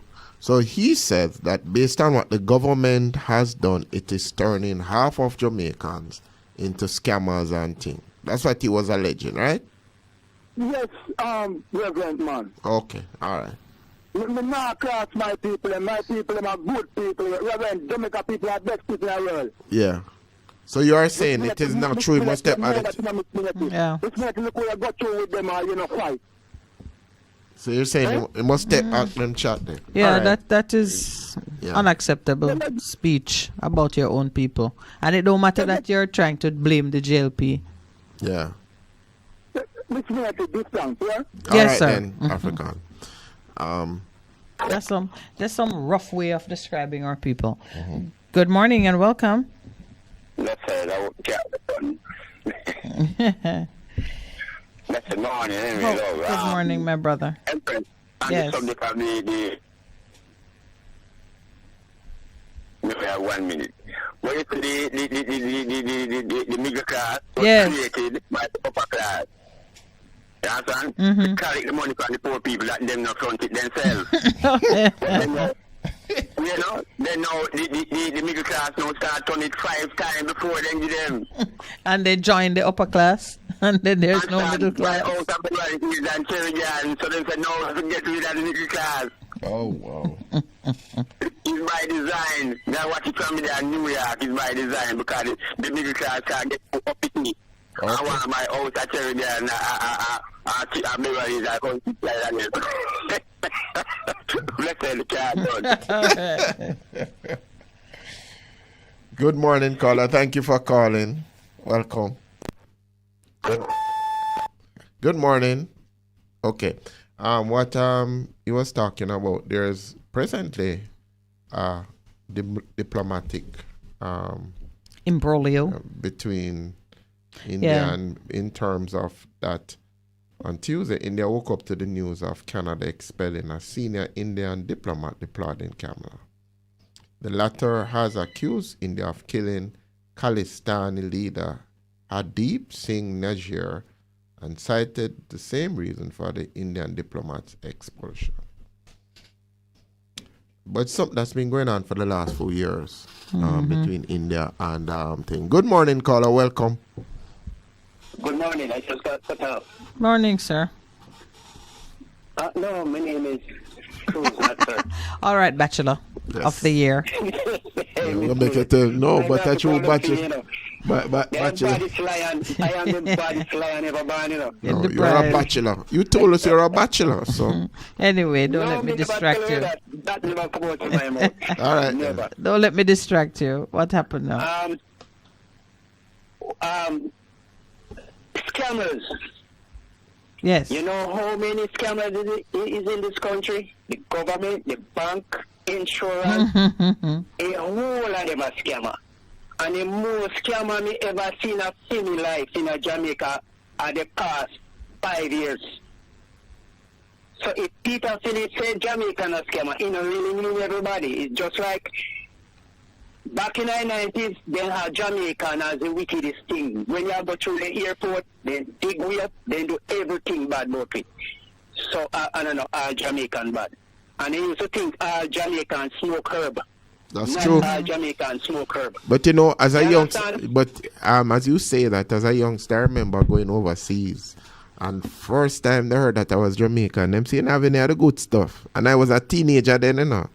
I knew about it, but me said no, because everybody think that most Jamaicans, they're good weed. Pastor, yes. Pastor, I was pulled over on the QW, driving a truck back to the farm from Toronto, from the market, come here to carry stuff up by market, go deliver. And then pull me over. And the policeman said, smell herb. Say smell herb, you know. And then there is no smoke. I used to smoke, you know, but me stop. You know, I'm a teenager days, me used to take no one split. And one time I make some ganja tea and it kind of lick me head. Me see 3 Mexicans in front of me a dance. Serious thing. Just like how me I look. You had an open vision. Them brought that a dance. So from that, me never touch it again. And the policeman tell me saying smoke herb on it. Me and them clash, you know. And me start calling racist and redneck and all kind of thing. But if you try and check the boss name, you know, so they're not going to mess with me. Okay. So me get away with that. Me and them always have problems. But like I say, if Peter Phillips Moore say in Jamaica, this government are the most scammer me ever see, and that guy don't know about scamming. He want to come down here. How much young youth leave school and a scam and a big house and car. Me see it to me own eyes. Some of them can't even spell them name. But when you hear them talk on phone, you're shocked. Okay. How then do we don't know? All right. Many. Okay. All right. You know? So, and it matter about sick home. Whatever happened to Mike Henry?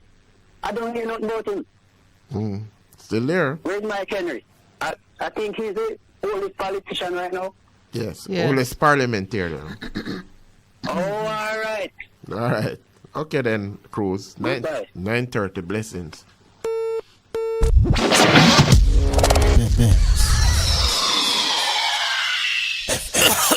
Ew, baby, you sick?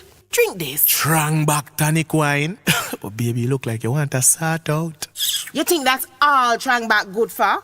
This delicious tonic wine has natural ingredients like Busy, Medina, Moringa, and more to strengthen your body so you can fight off anything, including viruses, where it sound like you catch. Available island-wide, all foreign. Order at 749-1286 option 1 or IG Trangback TW. Trangback. Straighten your back for me, dear. Looking to clean your vehicle super clean? 123 Clean Car Wash, located at 2 1/4 Osborne Road, Kingston 10. Entrance on Grove Road, below Tropical Battery. They wash and vacuum, undercarriage wash, engine wash, polish and compound, shampoo and detailing. Call them at 876-631-3400. 123 Clean Car Wash, the best in the business for a cleaner wash. 1, 2, 3, believe me, it's so easy. 1, 2, 3. For a better choice in all your electrical supplies, A, authorized 3M dealer and better brand names. B, better service including free island-wide delivery. C, all major credit and debit cards accepted. It's ABC Electrical Sales. Shop number 8, Hagley Park Plaza, Kingston 10. Open Monday to Friday, 8 a.m. to 5 p.m. Saturday, 8 a.m. to 4 p.m. We make your electrical jobs as easy as ABC. Call 754-3825-8 or fax 754-3659. ABC Electrical Sales, for a better choice.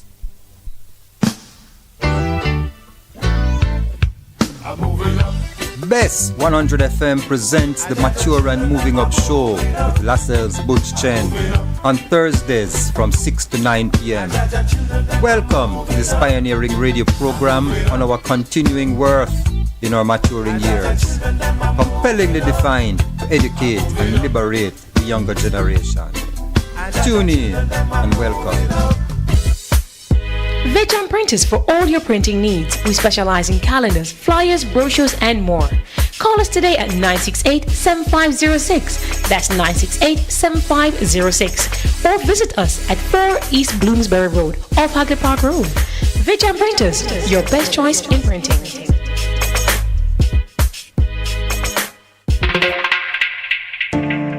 Do you need reliable health care? We have it! Yes, we do! Great George Street Pharmacy. Shop number 897 Great George Street, Savannah, Lamar, Westmoreland. Opening hours, Mondays to Saturdays, 8:30 a.m. to 6 p.m. Call us at 876-603-7372 or WhatsApp us at 876-205-0499. Yes, we have reliable health care for you at Great George Street Pharmacy, Savannah, Lamar.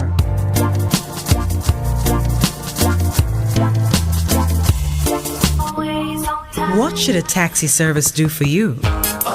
On-Time Taxi Service is more than just a ride to the other side of town.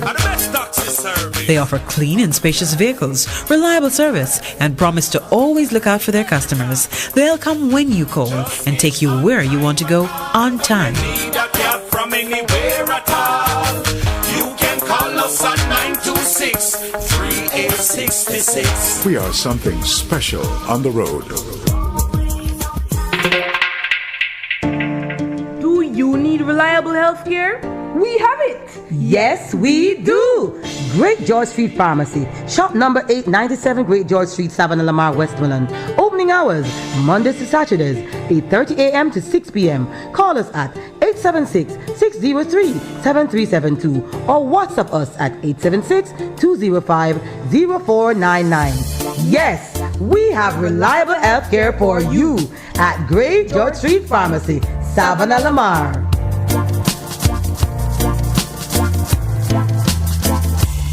The Morning Connection is not your usual talk show.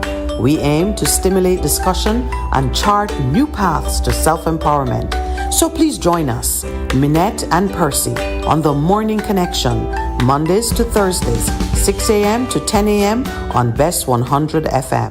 It's good, it's better, but nothing beats. Welcome back. Yes, we are entering the final segment, and I must say thank you to Earl Brown, who immediately sent a few of the articles on India's tit-for-tat move, India and Canada, as they are spoiling for a fight. And I do love the fact that Canada is making it their business that someone, a citizen, a Canadian citizen, was killed and possibly international connections. Good morning and welcome. Good morning. Welcome to the Morning Connection. Morning, November. Yes, my brother. More further on the argument, Alika. Yes. Come see, I bet you jump on it like a female, you know? This is with regards to India and Canada? No, Peter Phillips. Oh, Peter, right. So, when you said no, it's not that way the whole TMC party, I think, about Jamaica people, them. You see, I've forgotten part of the challenge I'm having with that. I never heard what Mr. Phillips says, and I don't even understand the context that he made that statement in, because so you're telling us something, but we don't have anything to make. We don't pick it up yet. That's the challenge. So all right, I can't pick it up by now and look more, and tomorrow we'll finish talk about it. Yeah. Yes, all right then. All right, one more little thing. Sure. Our economy. Yes. Our economy. And that constitution reform what them talk about. Yes. You see, the people who are dealing with constitution reform, them and the government, them seem like them don't on the same side, you know. Okay. Why do you say that? You mean the committee that the government put in place? Yes, Miss Minett. It seemed to be at odds with the government itself. Yes, Miss Minett. Okay, explain that for us now. On what point?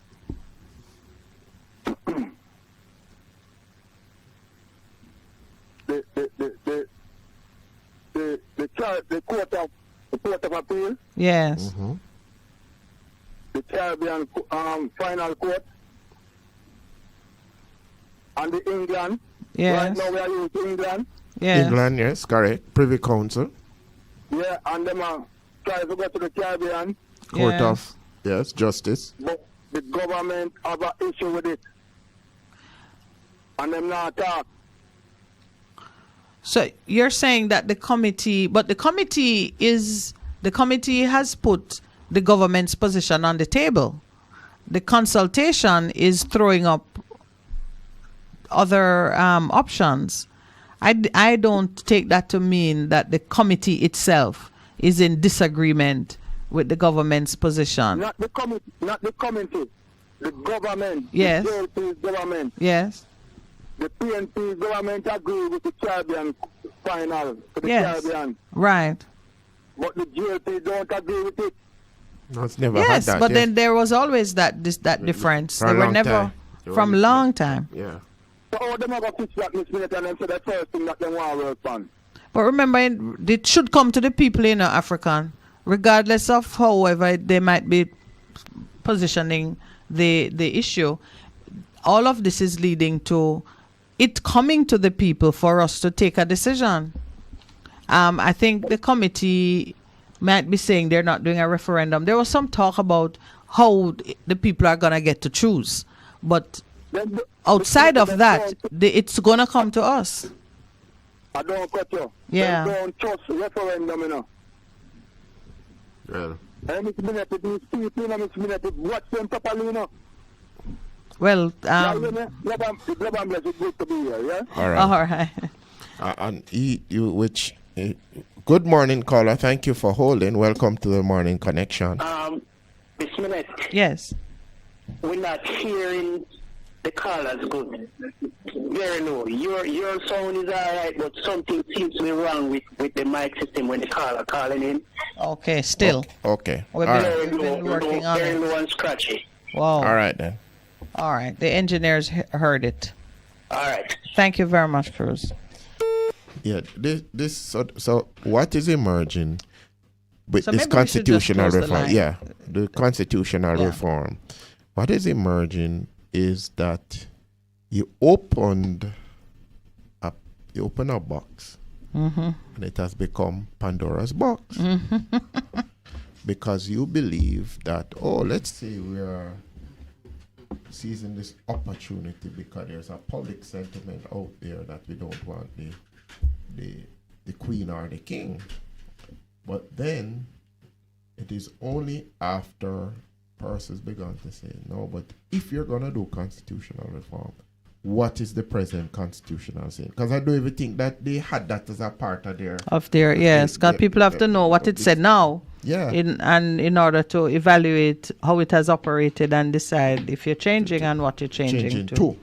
Yeah. And so you're trying to tap, but you see, if you start bad morning, you can't come good unless you have a rebirth. Yes. I just throwing that into. You know, but it's true. All right, let's say we're doing something about it, we make a minister of constitutional reform. But really? Mm-hmm. Oh, come on. And it has opened up this box. People are beginning to see that the covenant, the arrangement is what in a lot of ways is holding us back as a people. And we need to fix it. And I don't think our people want a piecemeal fixing of the situation. They are pushing, let us do it and do it properly. Yeah. Mm-hmm. Mm-hmm. All right. Taki has weighed in. He heard a part of Peter Phillips' speech. He says, just extracts in the news. And he didn't pick up what the caller was just saying. He said, I didn't find such as a problem. The problem I see is that people will judge to say he was playing the role of MP while speaking so strongly. We're going to listen to it. He has asked us to. We'll try and find it, Percy, and hear what did Dr. Peter Phillips say. He's not one that is known to be disparaging of the identity or culture of his people. In fact, he's considered to be very sensitive to the cultural dispositions of his people. So that took me as a surprise, as I said to African. I have difficulty believing he would say such a thing. Much less, to hear what was said. But we're going to listen to it and offer an opinion because African, who is a very conscious man himself, took offense at our people being described in such a way. Taki is saying too that we have to be mindful of falling into the trap of dismissing the elders after they've served their time. We want to render them voiceless, as if the contribution was not sterling, or as if by the passage of time their ability to think and to contribute just suddenly evaporated. Always need the wisdom of the elders on their 60th birthday. No, on the 85th birthday. That is no, man, 60th. Elders start at 60. Oh, you true? Well, that's when they start give you discount and an 55, easy chair. 55. 55? In some places. In some places? Well, then. There you have it. Yes, man. No. Jamaica try work people down to 65. Anyway. Anyway. But the point of there's the wisdom in the elders. Yeah. Because if you're bringing about change, let's understand this. You need the wisdom of the elders and the energy of the youth in order to bring about change that is sustained and lasting. That's the young bull, old bull. Yes. Situation. I would think a bit old, but I just recognize that, and that is why I have elders in my life, people that I go to them. I hold myself accountable to them. I hear a thought is going through my brain, and I'm saying, what do you think? And them say, we did do that, but try it this way, because what you're saying is an excellent idea, but we've tried it that way, never worked. So what do they say? So elders, for me as an individual, is very important. And I pastor them. So I go an elder. Once upon a time, you take a front to it. But I understand they recognizing the wisdom of the years and experience in terms of what is happening. So they're just reminding you to go and shave. No, I mean, I never think about that. Because when me shave, them still recognize me as elders. That's you. That's me. If I call you elder, you know why. Yeah, but listen, we've walked a certain path this morning, and I know I'm grateful for the input and the contribution, because this now Jamaica is in a situation of change. I heard it said, and it makes a great deal of sense.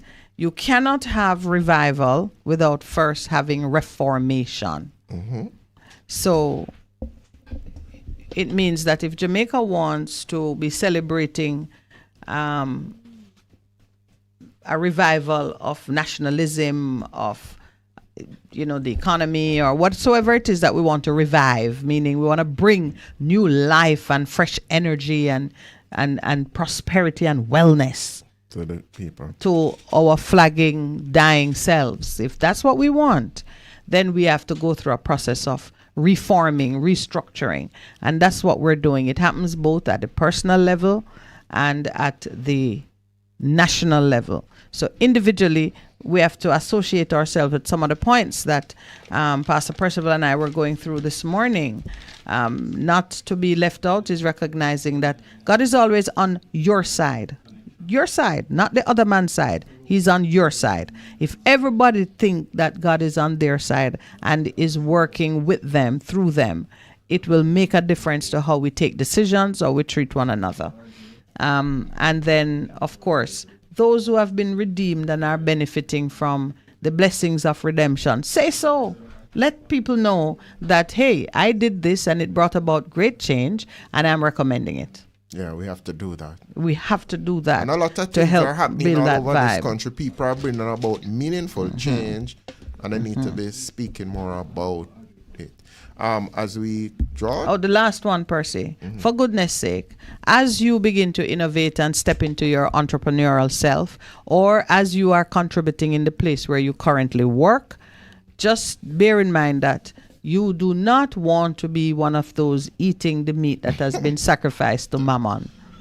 Figure that one out. If you've just joined us and you didn't hear us talk about how careful we have to be in stewarding monies that are in our hands, or in making sure that how we expend our labor or talent is not driving the engine for something that is inconsistent with the will of God, the way of God, or even your own personal morals. Separate yourself from that kind of activity so you can build something of our own that is sustainable and lasting. And as it says, we are preparing for our grandchildren, not our children.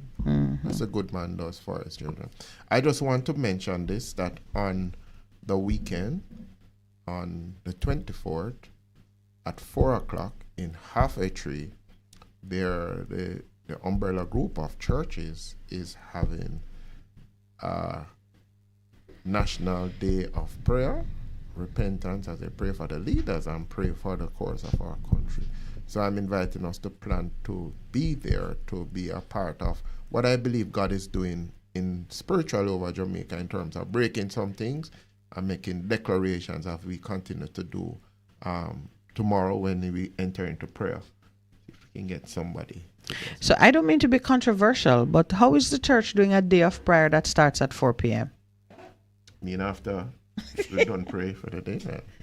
Pray in the morning because it has started, but it's a culmination of prayer. Yeah. So it continues into is that overnight in Halfway Tree? That would be cool. You can imagine that. Yeah. You don't know what God will do, Yes, I tell you. Yes. All those policemen that hang out in Halfway Tree would be blessed. Oh gosh. No. May I just thank you all for, just walking the walk with us, to the producer, to the engineer, all of you. Please have a blessed day. Coming up now, Miss Wirewaist is gonna soften all of the things that Pastor Percy and I rise up in your spirit. The music is coming in now to soothe and to give you a context, a backdrop for greater contemplation as you go about your day's activities. Were you listening yesterday? Yesterday I started to listen, but man, there were like about 20 minutes of advertisements before I heard one word from the lady. So I said that means that's gotta be a good sign. You gotta stay tuned in for Miss Wirewaist coming up at 10. And for the rest of you all, have a beautiful day. Thank you, Percival. Having walked with you, not walk our toe as we depart. Now we have on shoes.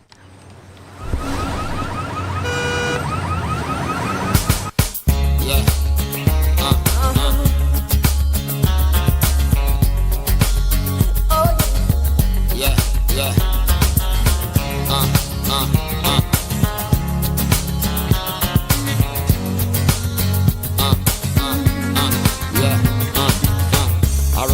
So long ago, we had a one-room shack and the living was low.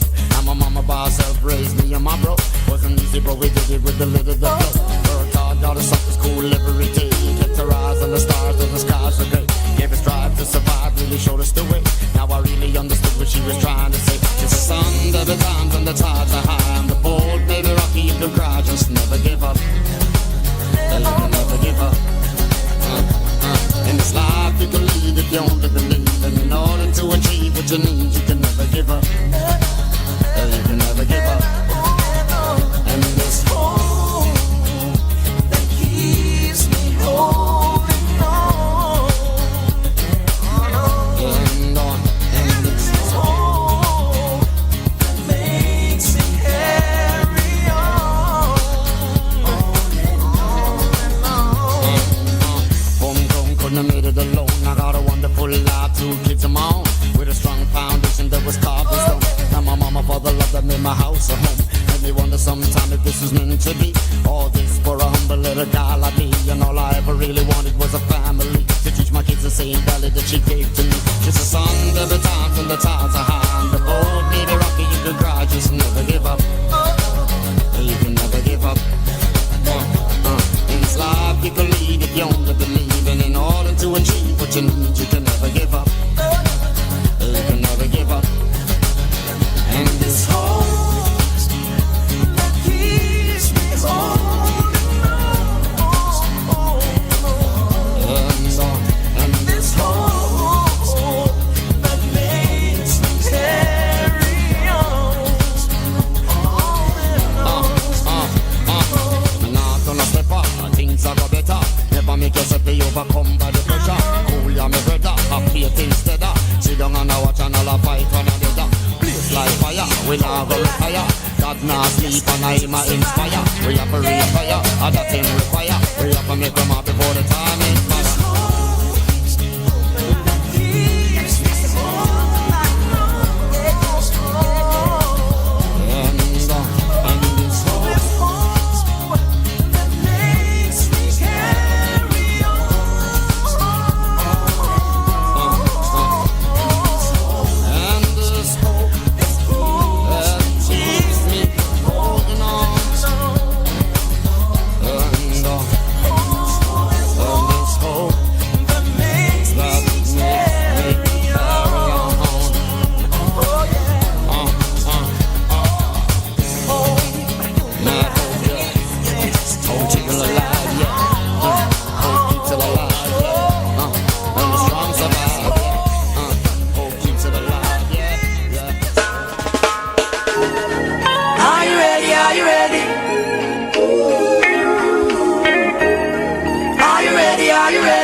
When the roll is call out, I'll be standing taller. to face the darkest and the hardest of times. We'll be taking care of all the children thereof. But if it's required, we'll be on the front line. You can call me by my name, I am ready to roll. Once the rules remain the same, how the story's been told. Call me anytime, never cop out. Lioness is on the rise, don't you ever have doubt. Never say never, willingness forever to fight and be strong. Once it's for better, I'll write every letter and moving right along. And I'll roll with the punches, accept changes, work with the formula, do what I have to do. And call me by my name, I am ready to roll. Once the rules remain the same, how the story's been told. Call me anytime, never cop out. Lioness is on the rise, don't you ever have doubt. When you are willing to serve, we have room to observe, to see if you can walk the walk you took. Let me give you my word, my voice must be heard. Bravery is a piece of my heart. Call me by my name, I am ready to roll. Once the rules remain the same, how the story's been told. Call me anytime, never cop out. A lioness is on the rise, don't ever have no doubt. When the roll is called up, we'll be standing taller to face the darkest and the hardest of times. We'll be taking care of all the children thereof. But if it's required, we'll be on the front line. You can call me by my name, I am ready to roll. Once the rules remain the same, how the story's been told. Oh, never, anytime, lioness is on the run. Oh, yeah. Call me by my name, I am ready to roll. Once the rules remain the same, how the story's been told. Call me anytime, never cop out. A lioness is on the run, ready to roll. Call me by my name, I am ready to roll. Once the rules remain the same, how the story's been told. Call me anytime, never cop out. I'm ready when you're ready. Yeah. Don't you ever have doubt.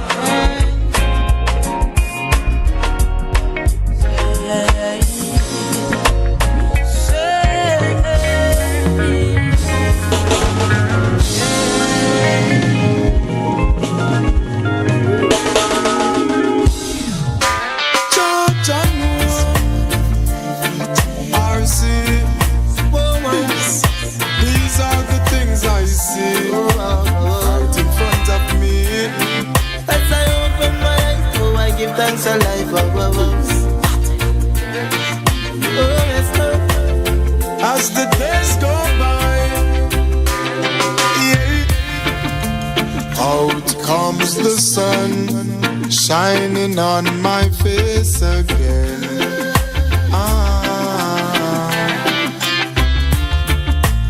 Grades get me high, high so I can meditate. Dreams of brighter days. Highest grades we blaze. Dreams of brighter days. Giving thanks, giving thanks, giving thanks. Giving thanks as the days goes by, giving thanks and praise. As I on my Hindu and glance through my window. I realize there's no turning back. Oh, got to complete life. Things get contrary. Oh, got to make it to the top. See, I'm searching for a way to survive. Working so hard, I know job will provide. Oh, see, oh, I'm keeping my head high. Mama tell me the limit is the sky. Dreams of brighter days. Highest grades we blaze. Dreams of brighter days.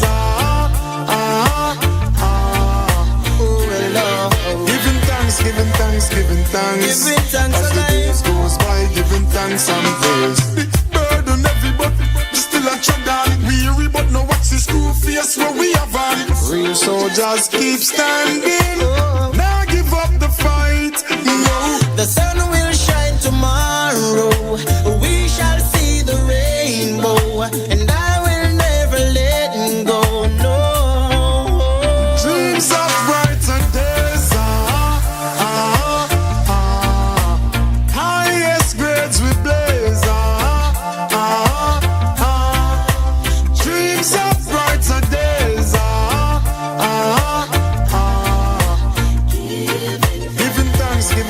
Giving thanks as the days goes by. Dreams of brighter days. Highest grades we blaze. Dreams of brighter days.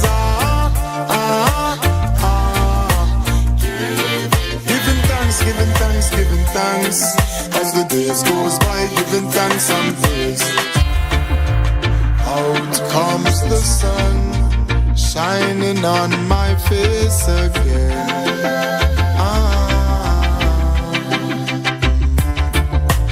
Grades get me high so I can meditate.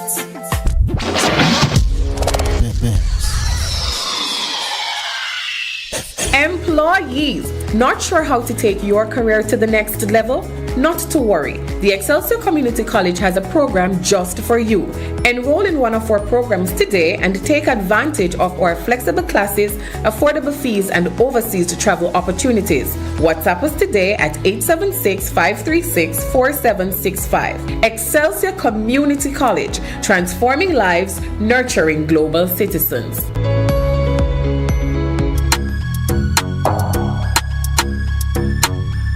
Are you in search of genuine shocks, power steering pumps, engine mount, fender liners, strut mount, front end parts, engine parts, electrical switches, sensors, and so much more for your Honda Ridgeline vehicle? Well, look no further. Contact Mormac Auto Parts at 326-7371 or 821-5232. Remember, Mormac Auto Parts, your Honda Ridgeline new parts dealer. We're located in Kingston. Call us at 326-7371 or 821-5232 for more details.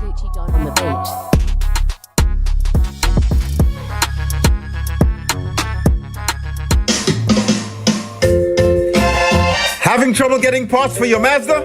Maljam Auto Parts is your solution.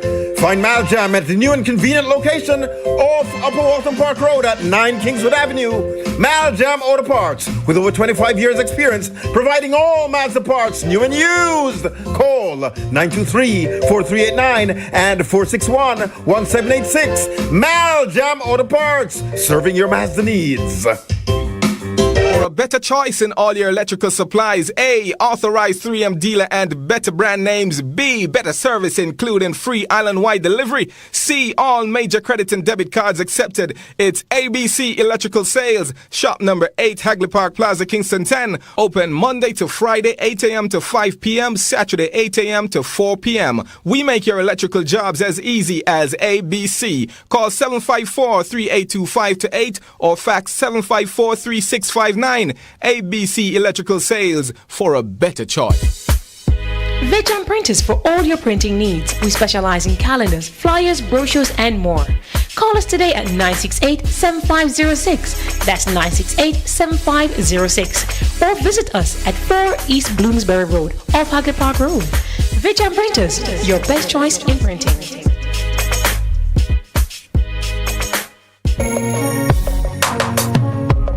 Looking to clean your vehicle super clean? 123 Clean Car Wash, located at 2 1/4 Osborne Road, Kingston 10. Entrance on Grove Road, below Tropical Battery. They wash and vacuum, undercarriage wash, engine wash, polish and compound, shampoo and detailing. Call them at 876-631-3400.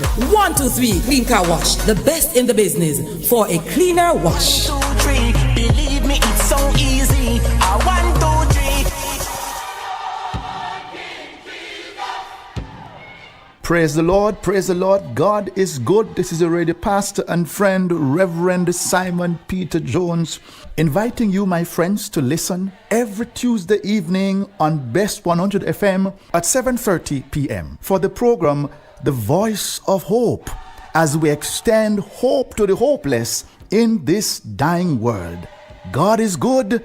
Be encouraged. Hope is in. Half a tree. 1 already, 200. Ready, mama. Ready. Is this the confusion you feel when trying to work your way through medical systems in Jamaica? Try a dose of Ask Dr. Mary every Thursday at 5 to 6 p.m. Let Dr. Mary help you understand your medical problems and bring you to a calmer place.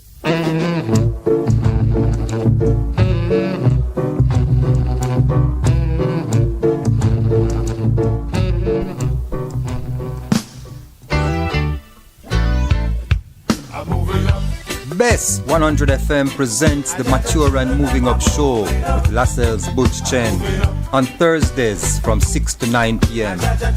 Welcome to this pioneering radio program on our continuing worth in our maturing years, compellingly defined to educate and liberate the younger generation. Tune in